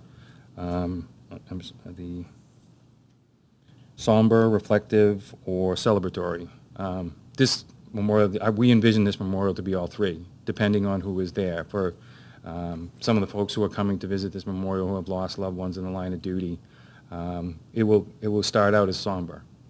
But what ends up happening is then it becomes a celebration of the life that the individual led, and a reflection on that. And so, depending on who would come, I think that we hope that it's going to inspire future generations. And so, for those future generations of EMS providers that are going to come, it's going to be all three. And then, lastly, we're really looking to extend a space in a memorial that extends EMS to each visitor in a way that isn't a crisis. We just simply touch the public in crisis situation. One of the comforts that we hope that this can possibly extend is a better understanding of EMS. And so that when folks visit the memorial and go home, they'll go with a better understanding, which will provide some comfort, an understanding that we'll always be there for them, and even in this case, in a time that not being in crisis. I would like to simply address the Site F issue. So we did look at that. It's actually the one we've seen the most because in having gone to the meetings at the Building Museum, we generally walk by it before we jump in an Uber. But the National Law Enforcement Memorial is huge. It's not only directly across the street from the Building Museum, but it has its own museum now across the street. It's a long standing museum. It actually was dedicated before the Commemorative Works Act, but rightfully it ended up in a place with a very strong thematic nexus in Judiciary Square. I think the EMS Memorial in Judiciary Square is a little bit odd, and while we have a very strong working relationship with law enforcement, I work with law enforcement virtually every call that I go and do, and they understand that this is a project that I'm working on. And when they ask about how it's going, and I was asking them about the law enforcement memorial, we all cringed because it may detract from theirs, or theirs detract from ours, but given the scope and the scale of both of them, the detraction on the EMS memorial is going to be much greater. And this isn't just from my perspective. This is from members of law enforcement as well. And then the other question was, there's a national fire dog monument across the street. And so I looked at that, and it doesn't appear to be a national monument. I'm not sure what it is. But if, I think that if the idea is that the commitment, service, and sacrifice of public safety was a place for the National Dog Monument, and that folks in public safety saw it that way, it would be in Emmitsburg at the Fallen Firefighters Memorial. I'm not sure why it isn't, but so I think it's very, very difficult for me to understand that connection between the EMS Memorial and the National Dog Monument, the National Fire Dog Monument, as it's known. So, so that's the reason why, looking at it, we passed on Site F. Any other questions? Okay, thank you, Mr. Orsino. Thank you. Maybe there'll be more questions, but let's open up to comments from the commission. Commissioner May, thought you might have something to say. Yeah, a couple things. So first of all, let me say, I think I need to provide a little bit of context. I mean, we bring a lot of memorial projects to the commission. Site selection ones are fairly infrequent. We've done a whole lot of design reviews lately. It's been a while since we've done a site selection. And the process is evolving, and we know that the process is evolving, because it used to be that we would do a full site selection and have a commission action and an environmental assessment and all that sort of stuff. And we've worked with staff over the years to create a process that allows a little bit of consideration of design before we make a final decision about location. And I think that has been highly beneficial. I think in this circumstance, the reading of this report isn't quite in sync with the way I thought things would be. I think we got a little bit off course with this one. And our role in the Park Service when it comes to a memorial like this is to work with the memorial sponsors, in this case the National EMS Memorial Foundation. And for the most part, memorial sponsors are very much like the National EMS Foundation. The ones that we've been seeing lately, you know, the Eisenhower Memorial, the World War I Memorial, even to some extent things like Desert Storm, they have stronger, larger organizations behind them. I mean, the first two are presidential commissions, and they have paid staff and get, you know, federal money to some extent. So they're completely different kinds of organizations. And this, like most others, it's all volunteers, and they're all doing the best they can and trying to, I think, carry on a very important mission. And it's a mission that the Congress has endorsed and has authorized. And so, you know, we may disagree about whether a memorial should be established, but once the Congress says it shall be, it's our mission to do everything that we can to make sure that that happens. And I say ours, I mean the Park Services. NCPC has a role as well. Commission of Fine Arts has a role. They have approval authority over it, as does the Department of the Interior have an approval role over it. But I fear sometimes that with the level or the way this particular report is written, that we're getting too far into the territory of trying to control that process. But at the same time, I recognize everything that's in it, all of the comments in it, the value of what is written, and I think what I would like to suggest is that we could put just a little bit different spin on this particular report. Now, there are a whole lot of particular points that I could make about the missing information that we think was provided, and the staff didn't indicate that anything was missing. So that first recommendation, I think, was one of the biggest surprises. But I'll jump to one of the specific ones, and it's fortunate you have Site F right there right now. I think you heard from Mr. Orsino exactly why Site F is not appropriate. And I think that if it's not appropriate from their perspective, it's not our business to say you must consider it at this point. Believe me, it has been considered. In fact, when this whole process started, that's where many people thought it should go. And I think it's only after giving it significant consideration that the conclusion was that it should not go there. So I would like to recommend that in the EDR, we strike this particular recommendation entirely and the text in the report that relates to it, because I don't think it's going to go anywhere. It's not worth it. And I think that the other three sites are viable.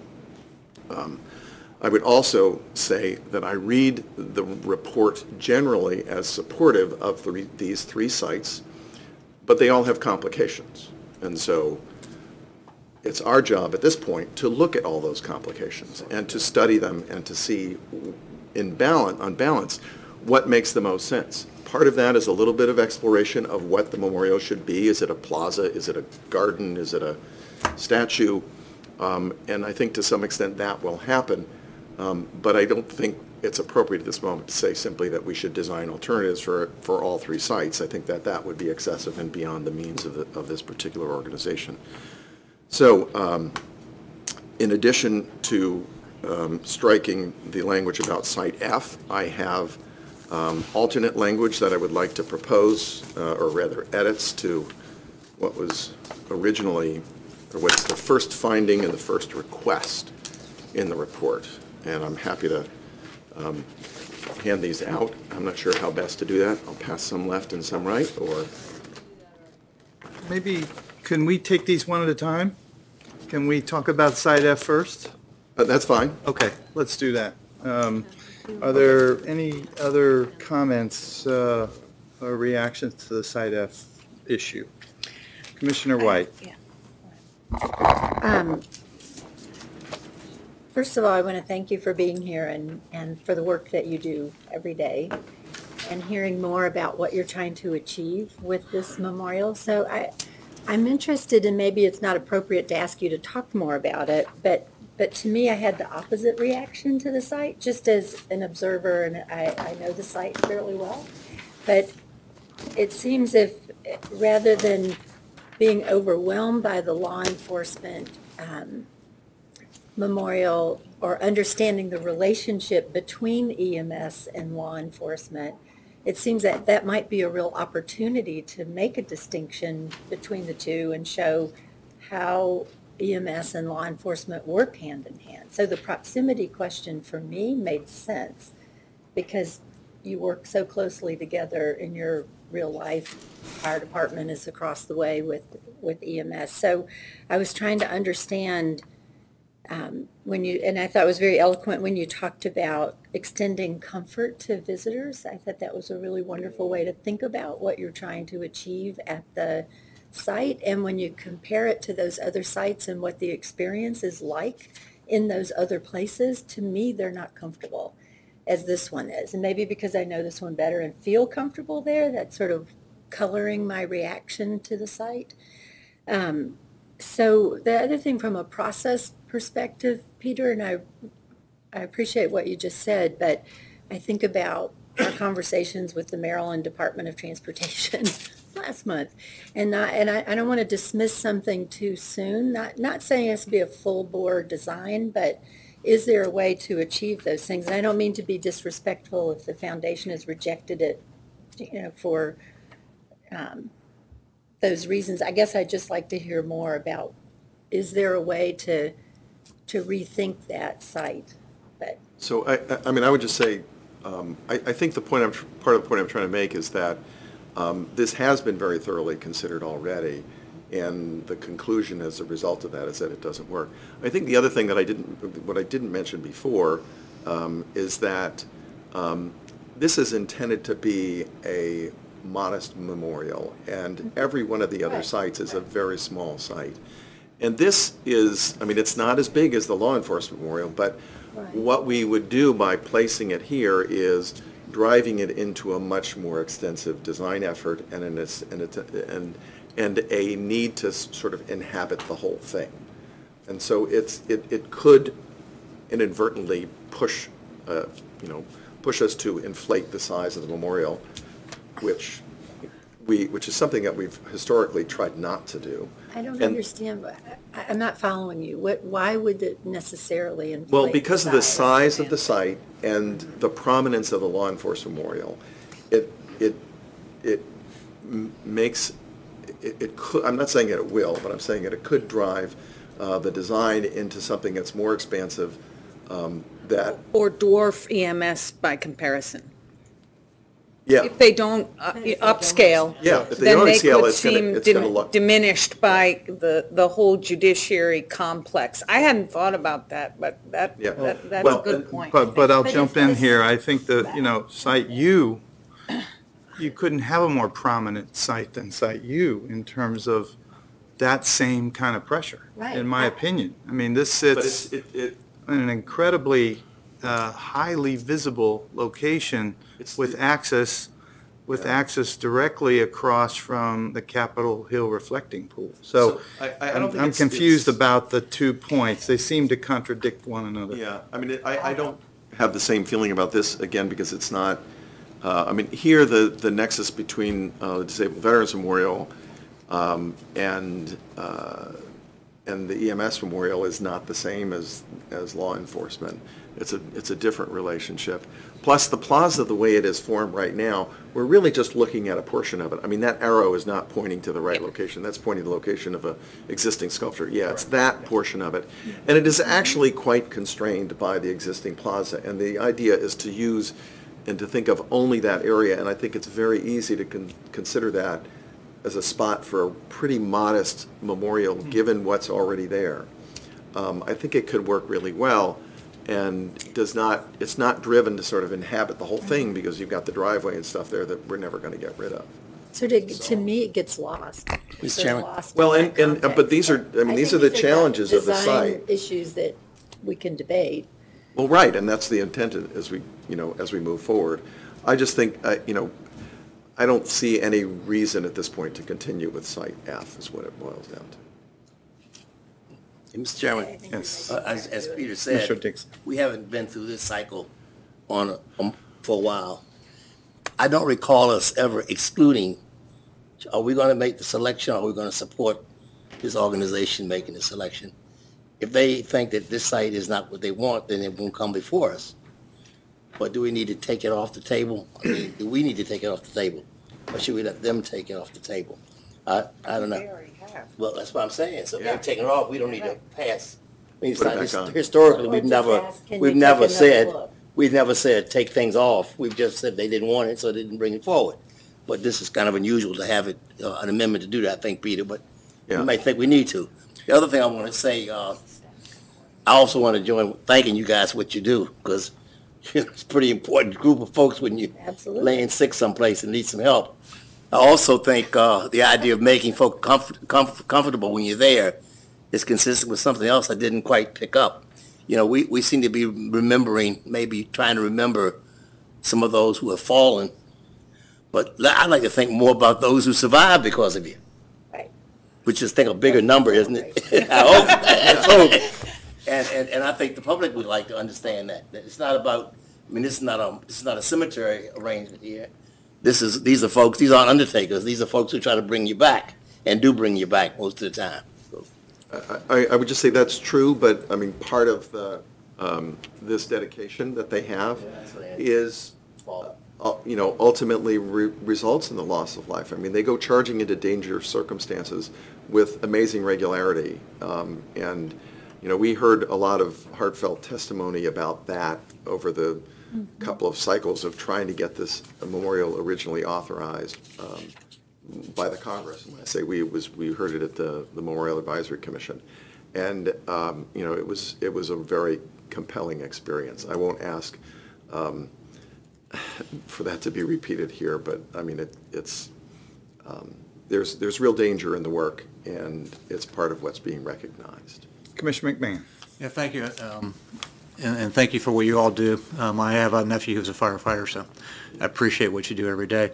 I'm kind of with Peter, and the question I heard we're discussing is the staff brought a recommendation to ask them to go back and reconsider a site that they have determined doesn't meet their requirements. And Peter's saying, I kind of say, why should that be our judgment? And I kind of support him on that. I think if they've concluded that Site F doesn't meet their mission and what they're trying to do, that we should probably just not ask them to consider it again. They've already made that judgment.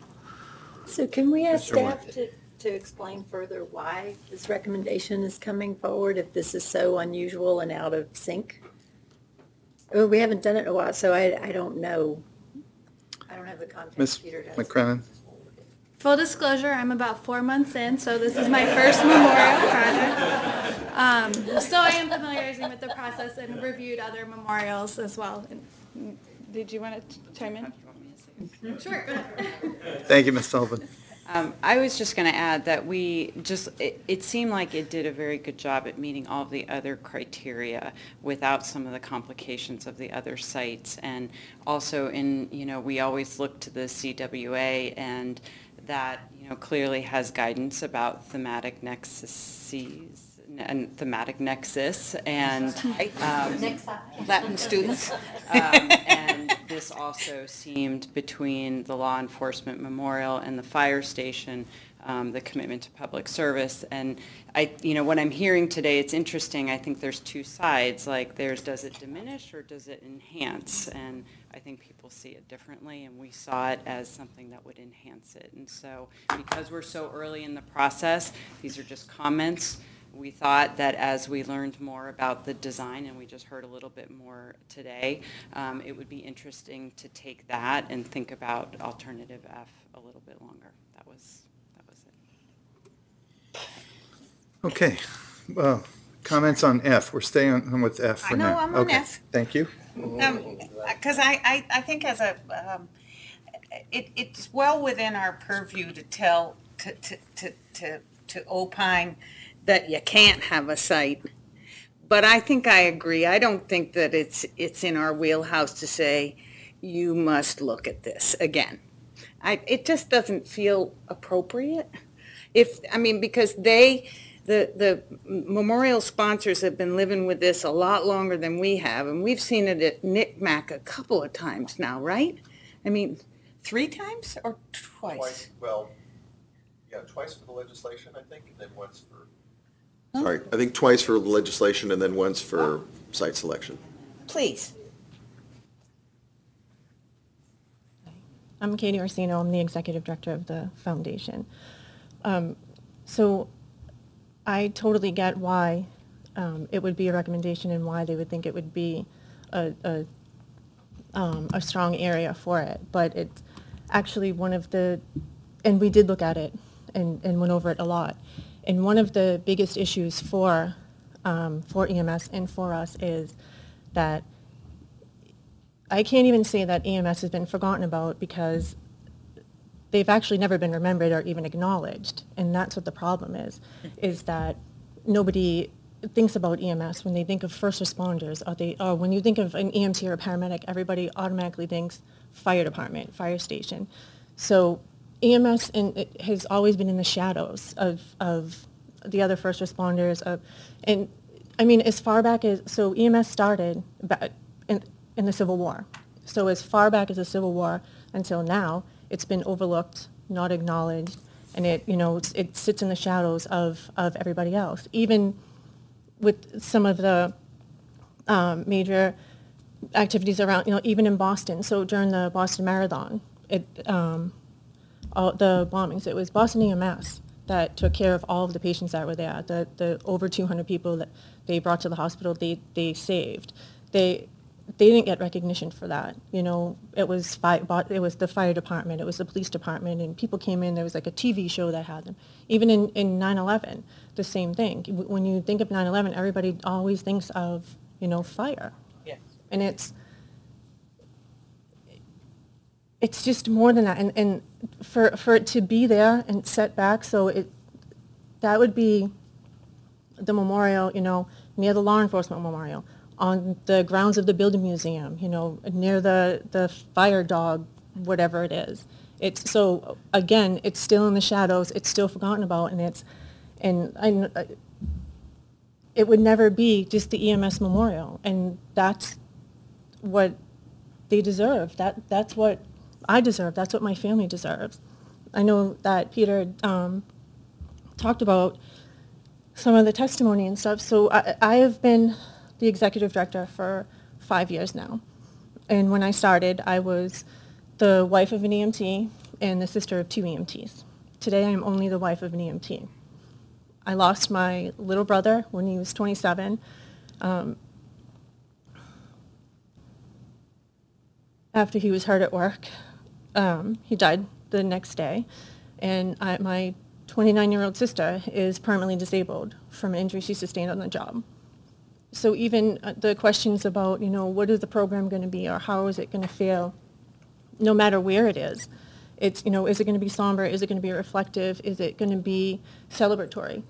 It's going to be all of that, and it's going to be, we want it to be whatever the person visiting it wants it to be, because what it is for me is different than what it would be for you.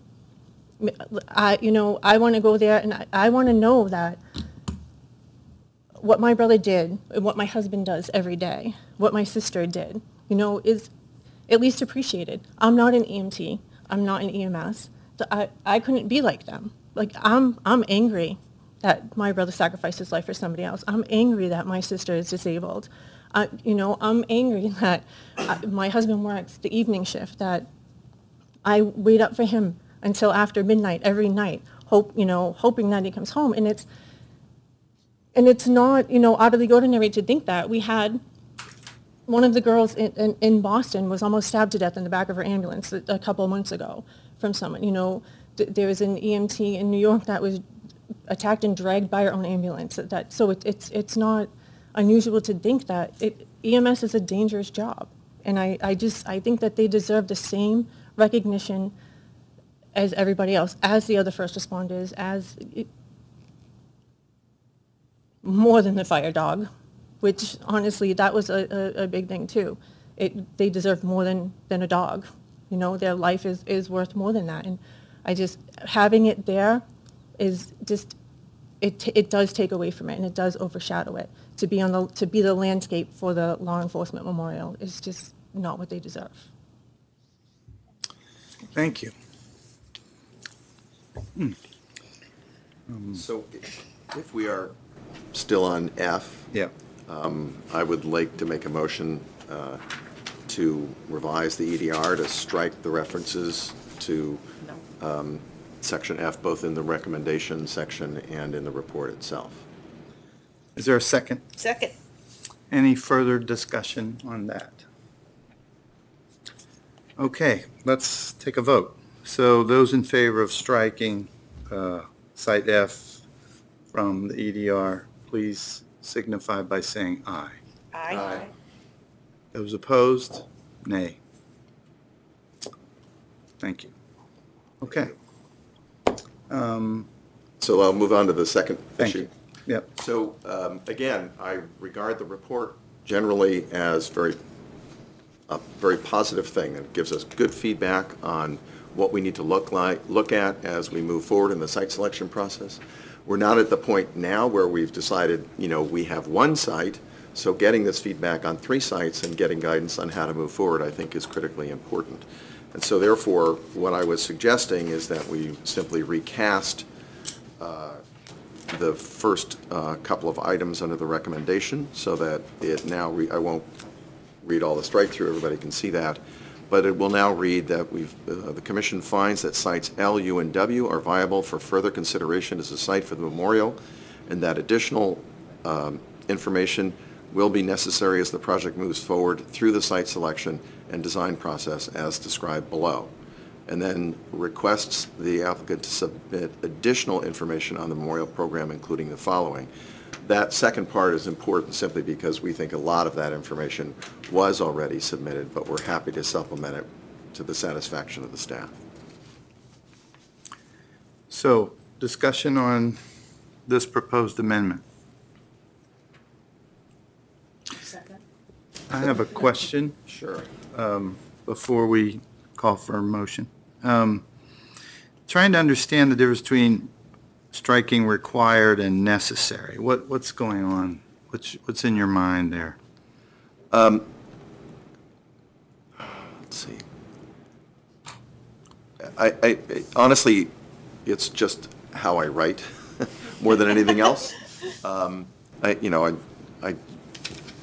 Required is a strong word, but it's not inappropriate at this moment. I think the real issue that I have that I'm trying to address in these edits is that it's saying that we're not making any recommendation at all because you don't have enough information. And I don't think that's the case. I think that, the Commission is finding that these sites are viable, but we need more information. So if you want to change, leave the word required in and take out necessary, I would not object to that change, but I also don't think that's critical. Great. Just was trying to understand if there was a nuance I was missing, Peter. No. Yeah. When I look at the evaluation of the sites, I'm pretty familiar with some of these sites, not all of them. And I do think that there are some questions about viability, particularly Site L. Right. So I worry about declaring that it's viable. Right, and that's why I wrote. Sincerely. Yeah, and this is another reason I wrote it the way I did. So I didn't say that they are viable. I did at one point draft it that way. But I think that what I wrote is viable for further consideration as a site. So these are still worth further study. And I think that's all I'm looking for at this point. I feel the same way about Reservation 113. I just don't think that's viable for any kind. I know it's in the plan, but it's, having lived next door for 10 years. That's right. That's right that, there, and our building is just to the south of it. When the earthquake happened in August 11, we weren't sure that it was we thought it was the train, because the train vibrates the entire building in certain parts of it. And so to put a memorial next to that, I think is practically insulting. Because it's not an infrequent route of these endless cargo trains. Yeah. I just don't think that. Well, they're going to be bigger too, Well, again, because we this just increased the capacity of the train tracks there. I'm hesitant. I mean, we started out with a very long list. Yeah, it got reduced. I know. And I think that we want to keep a number of these in play. I think that this is, of the three, in most ways, the most challenging, for the same reason that you think. It's not, Right, I mean, and it's not just the trains, which I completely understand. It's also too about, big, yeah. Well, it's about the entirety of that site, right? Right. So, I mean, I do think it's a challenge, but I don't think that we're at the point yet where we're ready to say it's off the table, at least from the Park Service's perspective. Well, okay, I mean, it stays in if the traffic island, which is L, stays in, okay. But I mean, it feels a little bit So like you're we're endorsing going through the motions. You're endorsing the GSA site. I'm surprisingly am. Please don't go there yet. No, I don't think we need no, I to. mean, no, Don't bite on that. No, I'm Seriously. not. No, of the three, I I think if I were asked to cough up a preferred alternative, for all of the reasons that we've touched on in the other sites, the quality of the experience, the potential for improvement of the site, because I don't think anyone's going to argue that the HHS Plaza is a monument to, architectural superiority in America. It needs help, and when we talked about it from a preservation perspective, the SHPO agreed that it needs help. So it doesn't. When you first look at it, you think, oh, we're going to have a 106 nightmare and all of that. I don't think so. I wish there was something else in the mix. Yeah. With this site that survived, because for me the other two are not. Let me you use the echo. word viable, but I don't know. Let me They're echo. viable, but are they desirable? I just feel as though I'm concerned that all these sites have big issues, and are we going to get to a place where something is going to survive here? I think we need to go through the process, but if we don't want to waste the limited resources of these dedicated individuals trying to create a very important memorial site for EMS. Well, and again, I was just trying to turn the tenor of the discussion a little bit to say that they're viable for further consideration. This does not close the door on looking at other sites further, other than F, of course.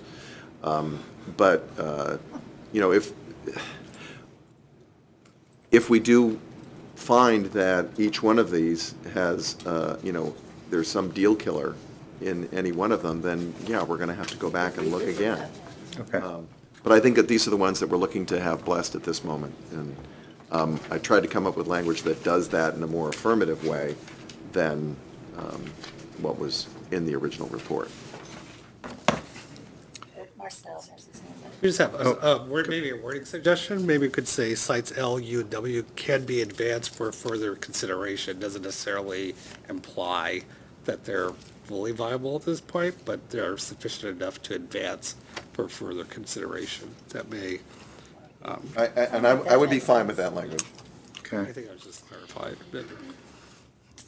Yes, Commissioner Argo.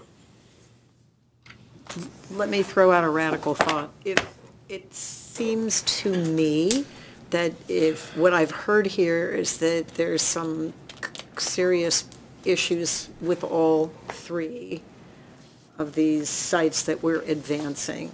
So is there a way to expand that language to open up consideration of other sites? And I'd hate to have us go through all of this and then come back.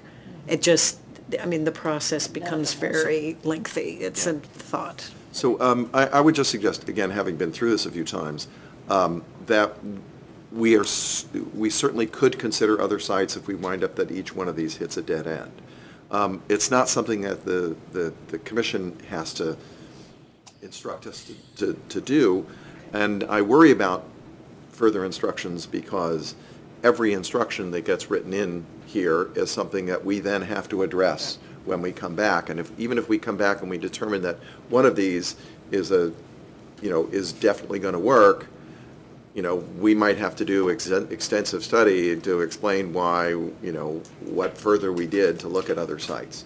So I think we're, going forward with this language as Mr. Costa has suggested, I think is the right solution, and would prefer to just stick with that course. Mr. Costa. I just wanted to maybe clarify this from the perspective of the commission in terms of kind of where we're at in the process. I mean, this is the first time you've seen this. We are at this phase of the effort very early, and we are providing just comments on the sites. Every site has issues, even F.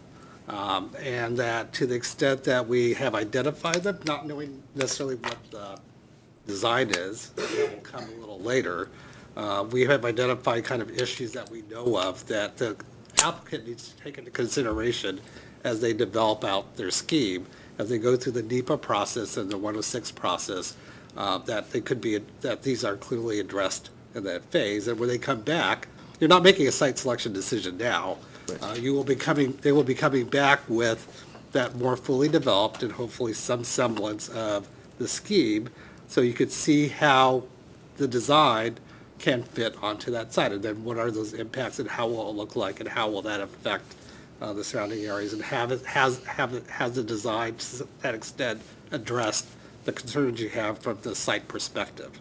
So I think we're pretty early right now. I think we have to acknowledge that every site has issues.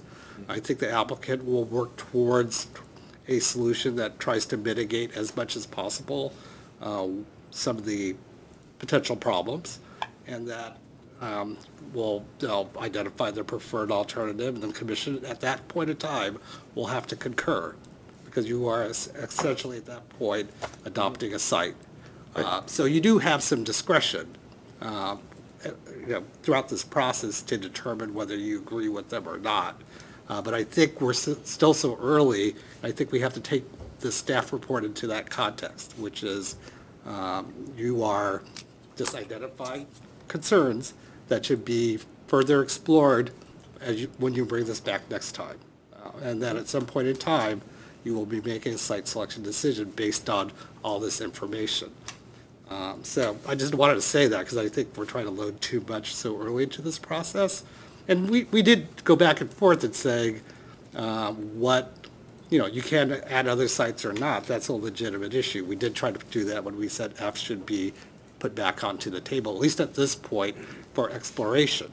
But if the commission decides not to pursue that, that's totally in the decision that the commission can make. But I think we're so early in this process that we can at least raise those issues. I think as we go on, it'll be too late. Okay. Any further comment, questions at this point on this issue? No. You want to restate then? Yeah, I would like to move that we amend the EDR to read, the first finding to read, the commission finds that sites L, U, and W can be advanced as a site, sorry, it can be advanced as a site for the memorial? No, for further consideration. Got it, for further, okay, so I'll start again. Finds that sites L, U, and W can be advanced for further consideration as a site for the memorial, and that additional information will be necessary as the project moves forward through the site selection and design process as described below. And then change the request statement to requests that the applicant request the applicant to submit additional information on the memorial program, including the following, and then nothing else changes. So I will move that change. Comments? Can I just ask a question? Because I appreciate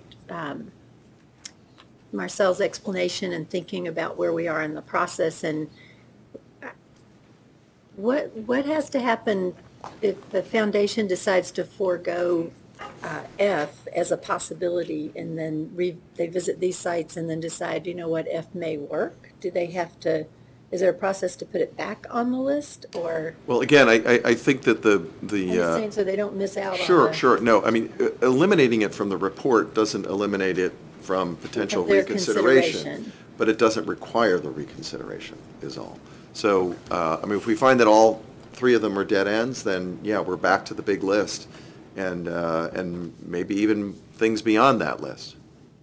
So I would Hopefully just that won't encourage it, I mean, obviously, Yeah. the motion passed earlier, but I think keeping that in your back pocket, if those other sites don't work out, I would encourage you to do.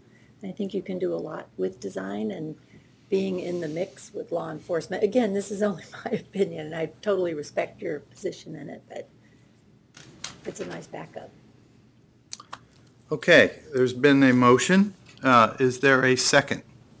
Second. All in favor of the motion, please signify by saying aye. Aye. Any opposed? Okay, so, for the record, my vote against the previous motion had more to do with options and concern about the viability of the other sites. Not that I disregard in any way your comments, which were very heartfelt and appreciated. Okay, let's now move to approve the EDR, unless there are any other comments. I would move the EDR as amended. Commissioner Trueblood has a comment. Thank you. Sorry, I was waiting for my comment until we got through the F question. You've been very patient. Thank you. So, you know, I think it was mentioned concerns about Site L being a traffic island. I appreciate the reference to the Downtown East plan, which in fact not only talks about the GPO potential redevelopment, but also the idea that there could be a monument on that site. So that's good. I think the challenge is that site, there's a lot of spaghetti of roads. It is a very strangely shaped site. There are, and you know, Peter, you may know more. I think there's some serious questions around jurisdiction, especially on First Street, which may be under the jurisdiction of GPO, and maybe part of a major, could be part of a larger redevelopment of the parking lot in the site to the west. So there's that. There's the opportunity to reestablish L'Enfant grid here. So it's a great opportunity site, but as I think we all know, that all of those things do not happen on an expedited timeline. And so I think it could be a great site in some period of time in the future. So I just want to put that out there that, and I think it also, I was talking to Marcel earlier, I think there's a chance for a few places like this where there's the chance we can rationalize some sites and actually create really good memorial sites that are not traffic islands, that, you know, as we think about some of the 2M work that's going on, we'll be interested in engaging with NCPC as well as the National Park Service on. Yeah. Excellent. I think we understand all those challenges, and we know how these things move and move slowly and how complicated it is resolving lands issues. We still have unresolved lands issues from the Eisenhower Memorial that I'm trying to get sorted out with one of your fellow agencies. So, isn't that getting built? Yeah, understood. It'll be finished on May 8th. Wow. Okay, so there's been a motion to approve the amended EDR. Is there a second? Second. There's a second. All those in favor of approving the amended EDR, please signify by saying aye. Aye. Any opposed? Motion carries. Thank you very much. And welcome, Ms. McCrannon, to the commission. And thank you for your dedication to this. We really appreciate it. We're looking forward to the next steps along the way. We'll get to know each other very well. Yes, thank you. Okay. And then the last item on the agenda is item 6D, to approve comments on the concept plans for the Arlington National Cemetery Southern Expansion and U.S. Air Force Memorial Modification. Note that staff updated one recommendation in the EDR, and a copy of that update is at your seat. Minor adjustment. So Mr. Hart is going to walk us through this very important and prominent issue as well. Thank you. Yes. Thank you as well. Good afternoon, Commissioners. The Army Corps of Engineers, on behalf of the Arlington National Cemetery, has submitted the Arlington National Cemetery Southern Expansion Project for concept review, which includes modification of the U.S. Air Force Memorial. The Southern Expansion Project was last before the Commission in October of 2019 as an information presentation, as you may remember. While the Commission approved the preliminary and final plans for the United States Air Force Memorial back in 2004. So at the concept review for a project, the Commission should be focused on a few issues, such as whether the concept is appropriate for the site within its overall context, if there are any particular unique or complex issues, and if it's consistent with the comprehensive plan. The project is one of 2 recent expansions of the cemetery in the last few years. The other project is the Millennium expansion, which you see here, which is the northern portion of the site. The Commission approved this project in 2015 and constructed, and it was constructed and completed, last year, and it opened last year. The southern expansion site, which is approximately 70 acres, is also shown here, and it's located just south of the existing 624-acre cemetery property. And that's located here. The Arlington National Cemetery notes that this expansion will increase the cemetery burial capacity by 40 to 60,000 first interment spaces. And I'll just note that first interments refer to the first member of a family laid to rest at one of the burial spaces in the cemetery. As you may be aware, the ANC Southern Expansion site was the former home of the Navy Annex Building, which you see here. The Washington Headquarters Services transferred this land to the U.S. Army back in 2012. This building was demolished subsequent to the transfer, and the site is currently vacant. So the site, which is outlined in white here, is, as I noted, is a 70-acre site that is divided by a number of roadways. The cemetery expansion project will necessitate changes to the existing roadway configuration in order to allow for a larger contiguous land area for burials. This will require a change in current land ownership, particularly with Southgate Road, which is this road here, and a portion of South Joy Street. So landowners in this area include the federal government. You see, of course, the Arlington National Cemetery, the area in purple. There's also the area in yellow, which is the former Navy Annex site, and the Air Force Memorial, which is kind of surrounded by that yellow area. The state government, which has the Virginia Department of Transportation, you see the right-of-way to the east, kind of northeast, and then also to the southwest is the the VDOT Salt Dome. The local government has control over the Southgate Road, Columbia Pike, and South Joy Street, which cut through this area. As the project is reliant on the Columbia Pike realignment and some of the road closures, discussions concerning the land transfer and compensation terms have been ongoing for several years with Arlington County. These discussions have not concluded yet, but will be finished by the time the project comes back to us for its next review. So Columbia Pike is a major connection point into Pentagon City. It's highlighted here in white. Its realignment has been an integral part of the Southern Expansion Project. This roadway is now part of a Defense Access Roadway Project. The portions of the roadway network that will be removed are hatched here. And this Defense Access Roadway Project has its own process that's being overseen by the Federal Highway Administration, and it will be submitted for commission review in the future. So before I go forward, I wanted to point out a few items on the overall plan so that you would kind of orient yourself. First is the Columbia Pike, which is shown here. South of Columbia Pike is a south parcel, which contains a operations center and will contain an operations center and a parking garage. There's also the future home of the Pentagon 9/11 Visitors Education Center. That's being undertaken by a separate entity, and it's not part of this project.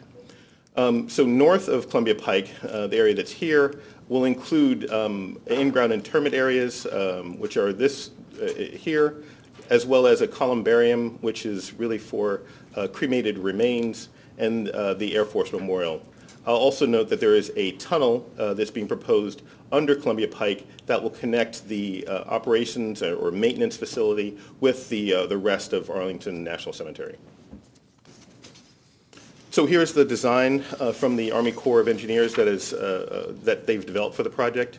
The main elements, which I've kind of stepped through already, but I'll point out that the Air Force Memorial integration, or making it a seamless part of the cemetery, is included in this design. And there's also a new visitor's entrance that's also included here as well.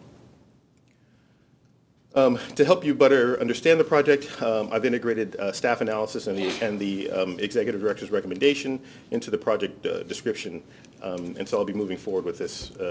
This is the organization for the rest of the presentation. First, I'll discuss the overall design and staff thoughts regarding relocation of the maintenance or operations facility, the roadway reconfiguration, and consistency with the existing cemetery design. And then I'll focus on a few areas: the new visitor entrance, the operations center and columbarium, and finally the integration of the Air Force Memorial. So one of the first decisions that the Army Corps had to make, and they're proposing, is moving the existing maintenance center, which is shown here on the map, and they're moving it south of Columbia Pike. And really there are two benefits to this move. First is moving the back office types of uses, which were kind of would have been in the center of the cemetery property, and moving that south of Columbia Pike would in an area that would not really be suitable for burials. And the second benefit is really that the uses that are kind of the backup office uses would now be freeing up space on the cemetery itself for burial space. And so that's both of those things are positive moves. The next major decision was to address the roadway network in the area, which divided the property into several small parcels. And this was a problem because some of these smaller parcels are not appropriate sites for burial space, since, again, they would not lead to a contiguous area with the rest of the cemetery. And while it took a few years of negotiations to reach the current design, the realignment of Columbia Pike and the removal of Southgate Road and a portion of South Joy Street not only simplifies movements, it also increases this contiguous land, and staff is supportive of these elements. So once the decisions to relocate the operations facility and realign or close the roadways was made, the Army Corps was then able to focus on the overall design. The existing cemetery design, which you see a photograph here, this is just a photo of within the cemetery, has a number of elements. Rolling hills with specimen trees punctuating the landscape, vistas for long and near views, and an internal roadway network providing access to the burial sites. And the next few slides are just some perspective renderings that the applicant has, the Army Corps has submitted to us. So this is one view of one of the new roadways within the in-ground interment area. Another view of another part of the cemetery. This area is showing an area from the proposed columbarium area looking north, and you can kind of see the grave sites in the kind of the distance here. And another image with you know, of the grave sites as we have come to understand and recognize as part of Arlington National Cemetery. So you can see in the views that I've shown that the proposed cemetery expansion that this area incorporates all of the elements that I was speaking of in terms of the rolling hills, vistas for views, and the internal roadway network. So staff therefore finds that the proposed site plan is consistent with and extends the existing cemetery design, which includes the elements that I've mentioned. So I'll note that the context around the Air Force Memorial, you can see the memorial in the kind of background here, will be improved as the Columbia Pike and Southgate Road which have both isolated it, will no longer do that. The proposed design does not only integrates the Air Force Memorial, it creates a new visitor's entrance, consolidates operations, and relocates them, and creates a significant contiguous area for burials. Therefore, it is the staff's recommendation that the Commission support the Southern Expansion Project as it creates several positive outcomes for the cemetery and the memorial, including an addition of contiguous interment space for the cemetery, the consolidation of cemetery operations and back-of-house functions south and away from the visitors' interment areas, an improved memorial setting as a result of Columbia Pike's realignment, and the creation of a new visitors' entrance for both the cemetery and the memorial. So while staff is supportive of the overall design, there are a few areas for improvement, and staff provides the following comments on the proposed plan with regard to the new visitors' entrance, the Operations Center and the columbarium, and finally of the Air Force Memorial. So an important aspect of this project is the visitor experience to and through the new visitor entrance, and of course once they get into the cemetery. Once the project opens, visitors will be able to reach this new entrance by foot, bicycle, public transportation, or car via Columbia Pike. And Columbia Pike is, the roadway that's here. And that entrance that they're all moving through is through this point. For vehicles, there is a new parking garage that's proposed. It'll be accessed off of South Joyce Street, which is here, through an access control point into the parking garage. Once the visitors disembark from their cars, they'll then walk over and across Columbia Pike on grade, and then in and through the visitors' entrance. There are no pull-offs or for vehicles proposed for Columbia Pike. The next few slides demonstrate different aspects of the pedestrian sequence I laid out in the plan. Here we have a view from on Columbia Pike itself looking west. And you can see in the little kind of distance, there is a pedestrian crossing at this location. Columbia Pike is a well-traveled 4-lane arterial roadway that primarily serves local traffic moving through Arlington to Pentagon City. As you can see, the image includes a proposed pedestrian walkway and a separate bike path along the north side of the of Columbia Pike, and that bike path is to the right is the northern portion of the site. Since the pedestrian crossing is along a stretch of roadway with a significant incline and traffic moves quickly through this area, visibility may be a concern, and additional traffic control measures may be appropriate at this location. Staff has also some questions about the curbside management, since cars and buses may decide to offload passengers at this new entrance. Staff would request the applicant continue to work closely with Arlington County to address curbside management along Columbia Pike and ensure the pedestrian crossing of this road would be safe and clear via traffic calming measures. So regarding the entrances, this is the only entrance along Columbia Pike currently. It is the existing entrance of the Air Force Memorial, which you see here on the right hand of the slide. And it consists of both a pedestrian and a vehicular entry. And I'll also note at this point, you'll see kind of this is some part of the slope of Columbia Pike as well, moving left to right. The proposed entrance is shown here at approximately the same location that you saw in the previous slide. While the existing memorial vehicular entrance, which is being replaced, it will be reduced in scale and size because it will be now used only for VIPs. All other visitors to the cemetery will either be through the visitor entrance that you see here as a pedestrian, or they will enter the cemetery at the main Arlington National Cemetery entrance along Memorial Avenue, which is well north of this location. The new visitor entrance will be a fairly simple building, as you can see here, comprised of clear glass, allowing light and views through the building. And generally, staff finds the overall idea of a pedestrian entrance along Columbia Pike and the entrance design elements of providing light and visibility through the building to be appropriate.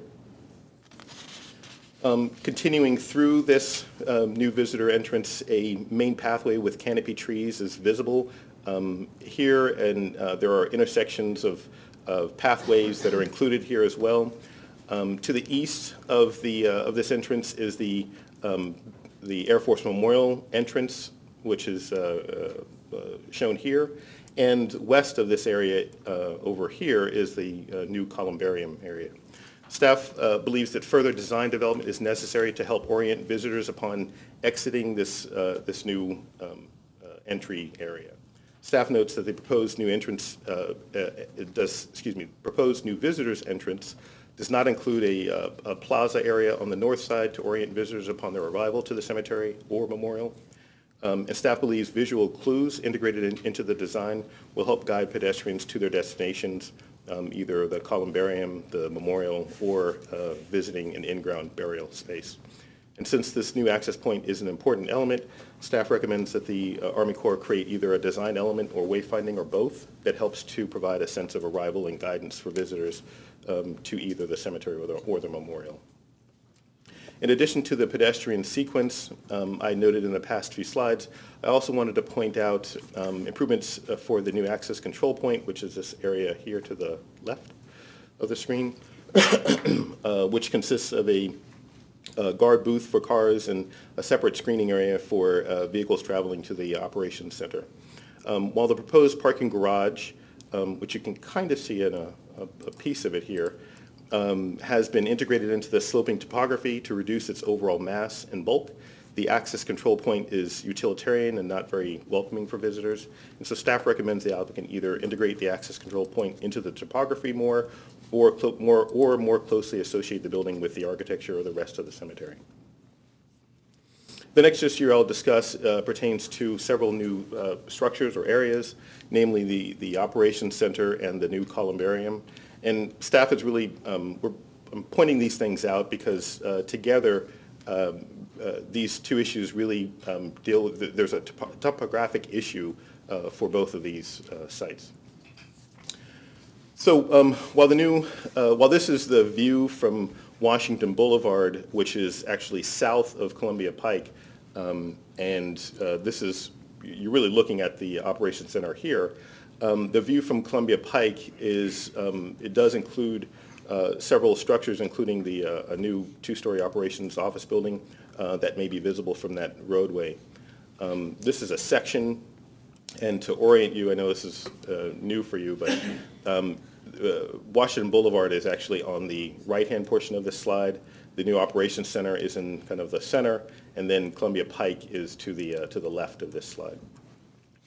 Staff understands that most of the project will be integrated into the topography. As you can see here, staff does also note that while the site's topography hides most of the operations facility, the Army should continue to explore ways to further integrate the buildings into the site and help and screen with landscaping.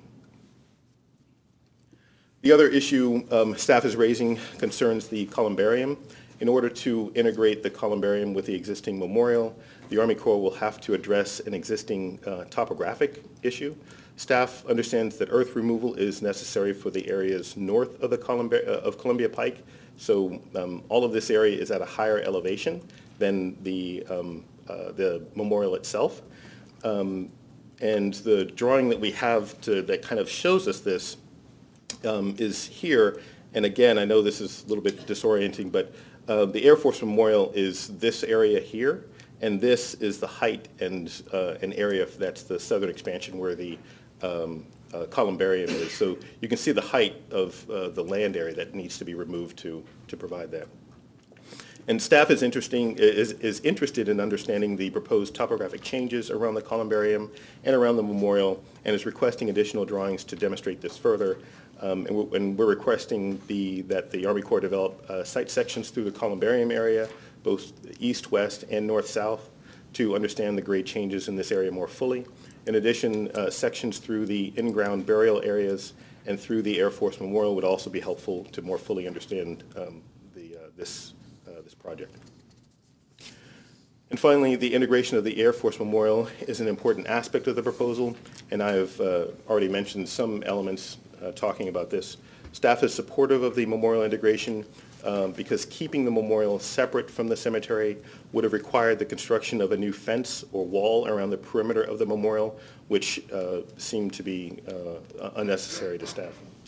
However, the memorial integration does entail modifying some elements of the existing memorial. So this is the design from 2004 of the Air Force Memorial. This is the Navy Annex building that I showed you earlier in photographs.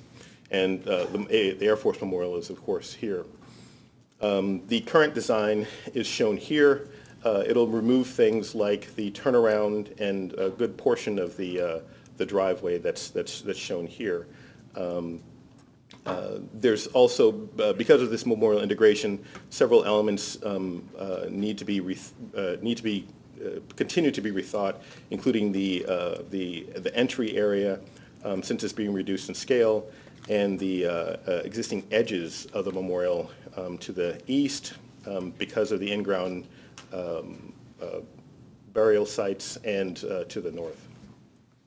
And these will be in fairly close proximity to the memorial now.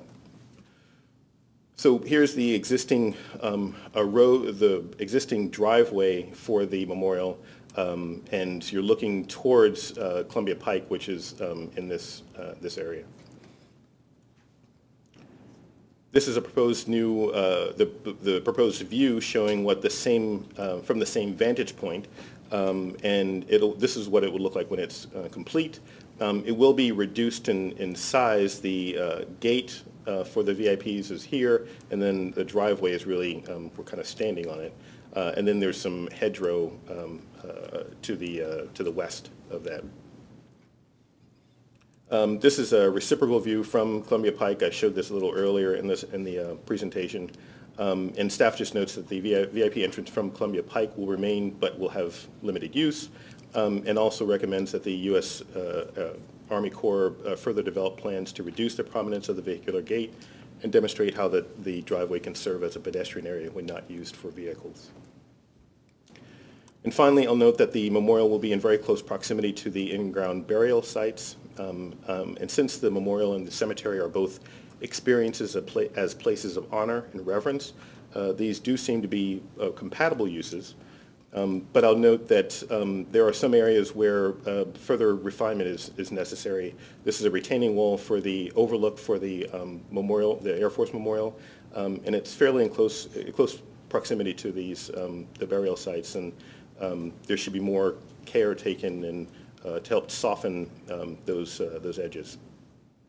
And staff therefore recommends the applicant evaluate landscape screening around the high retaining wall of the memorial overlook to soften the transition to adjacent burial areas.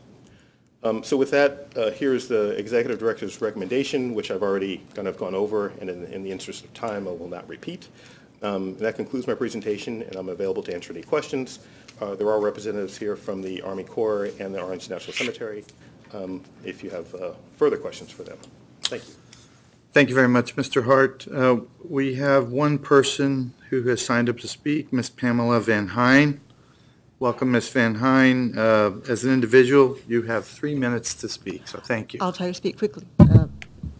You can hear me okay? Good. Thank you, Vice Chair Gallus and Commissioners, for your hard work and for allowing public speakers. And I'm Pam Van Hine. I'm a pedestrian advocate who lives in Aurora Highlands for more than almost 35 years, close to Pentagon City, the Pentagon, and the ANC, and Crystal City. I want to talk to you about 2 items today. The importance of the current existing Southgate Road to the biped community, and that removing the Southgate Road will require building a safe alternate biped pathway on the north side of the realigned Columbia Pike. And I see that one of your illustrations, there is something there. That's the first illustration I've seen. I want to look at that. Southgate Road. I, like many pedestrians, currently use Southgate Road to run and walk between my neighborhood and the communities up the pike. Almost all cyclists currently ride along Southgate Road as well, because there is no room for cyclists on Columbia Pike, and cycling on the current CP is very dangerous. I strongly disagree with this ANC-EA Fonzie statement, quote, "The proposed redevelopment, including the realigned roadways and interchange, would maintain or extend routes for pedestrian and bicycle movements and would not sever any existing connections for these modes of transportation," unquote. Removing Southgate Road severs the current travel route needed by pedestrians and cyclists traveling in the area. New bike bed pathway. If Southgate Road is removed, the bike bed community will need a safe alternative route along the north side of the remodeled Columbia Pike. My understanding is that's the only place that it can go. And you can't put the cyclists in the street. There's no room. The ANC-EA Fonzie documents acknowledge this need, but provide no details on its construction or dimensions, except for a hint in the response to the Arlington County letter. These were some of my recommendations in my comments to the ANC-EA Fonzie documents. That the bolded language in the ANC response to the Arlington County letter be added to both the EA and Fonzie documents. That the text should also state a minimum of a 6-foot clear zone for the sidewalks on both sides of Columbia Pike and a minimum of a 10-foot bike path. That the sidewalks on both sides of Columbia Pike be fully and easily accessible to pedestrians of all ages and all abilities. And there is a huge slope on that, so that may be hard to do. That the landscaping zone includes shade trees, effective street lights, and periodic benches. Finally, that the FHWA EFL-HD draft plans be available for public comment, including from county transportation committees, commissions, and local community organizations. This new bike ped pathway will be essential for bike ped commuters and for visitors to the AFM and ANC arriving on foot, by scooter, and on bike. And you mentioned that in the staff report. So this is the pathway that will get the pedestrians and the cyclists and the scooter riders to this site. So we need to do it right. I hope that the NCPC will formally support a well-designed, ample bike ped facility that fully meets the needs of both bike ped commuters and the visitors to these sites. Thank you. As an added note, in my comments that I submitted, I understand and I share your concerns about the pedestrians crossing Columbia Pike, and I have like a whole paragraph on what are issues with that and how to fix that. So that's good.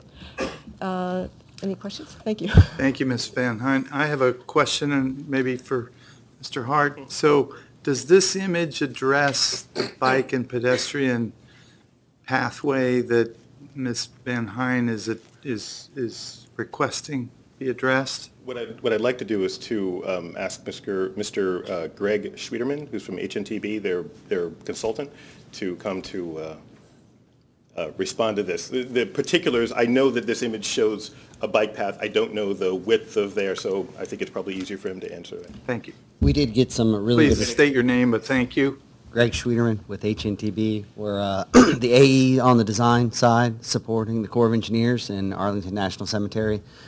We did go through the EA process, and we got a lot of great feedback from the community, both about cyclists and pedestrians in the area. The reason the responses were the way they were, it's not a design document, so we are merely stating that we are going to address it. In the design we have now, and I agree with the approach of having the ability to review it, what we've provided is a 5-foot planted buffer, a 10-foot shared use path, a 2-foot planted buffer, and then an 8-foot sidewalk. So you've got a 26-foot wide section on Columbia Pike on the north side. On the south side, you have a 5-foot buffer and an 8-foot sidewalk. Now, it's important to bring up the slope concern because there is a significant slope on Southgate Road. Columbia Pike, that is more dramatic than Southgate Road. The current average slope on Southgate Road is 4.5%. What we did on Columbia Pike to not just accommodate pedestrians but also streetcars, we have the grade at 6%. Unfortunately, it's Mother Earth. We can't make it any flatter because of the grade that we're facing there, and we appreciate the fact that 1.5% might not sound like much, but on that distance, it does have an impact. But the Army is mandated by Congress to close Southgate Road, and They have done everything they can. They work very hard to ensure that this project does not have a negative impact on the community, both from an infrastructure or a multimodal standpoint. So we're trying our best to work with the community. They've been really good working with us. We've been working with the county, with VDOT, with Federal Highways to see if we can address those needs as best we can. Thank you. Thank you, Mr. Sweeterman. And I know she asked for a 6-foot planting strip, then a 5, but we're in the early stages, so hopefully we can get there. Any questions or comments from the commissioners at this point? Uncle. Okay. I can see Uncle when I see it, you know. Okay, so is there a motion to approve the comments, which are very well done? Thank you very much to the whole team for the work. Is there a second? Second. All in favor of the motion to approve the comments on the concept plans for the southern expansion of the Arlington National Cemetery and the U.S. Air Force Memorial Modification, please signify by saying aye. Aye. Any opposed? Okay, thank you. The motion carries. So this concludes our December open session agenda. Our next meeting is January 9th of 2020. I would like to wish everyone a happy holiday season and look forward to seeing you all in the new year. Thank you very much. Yes.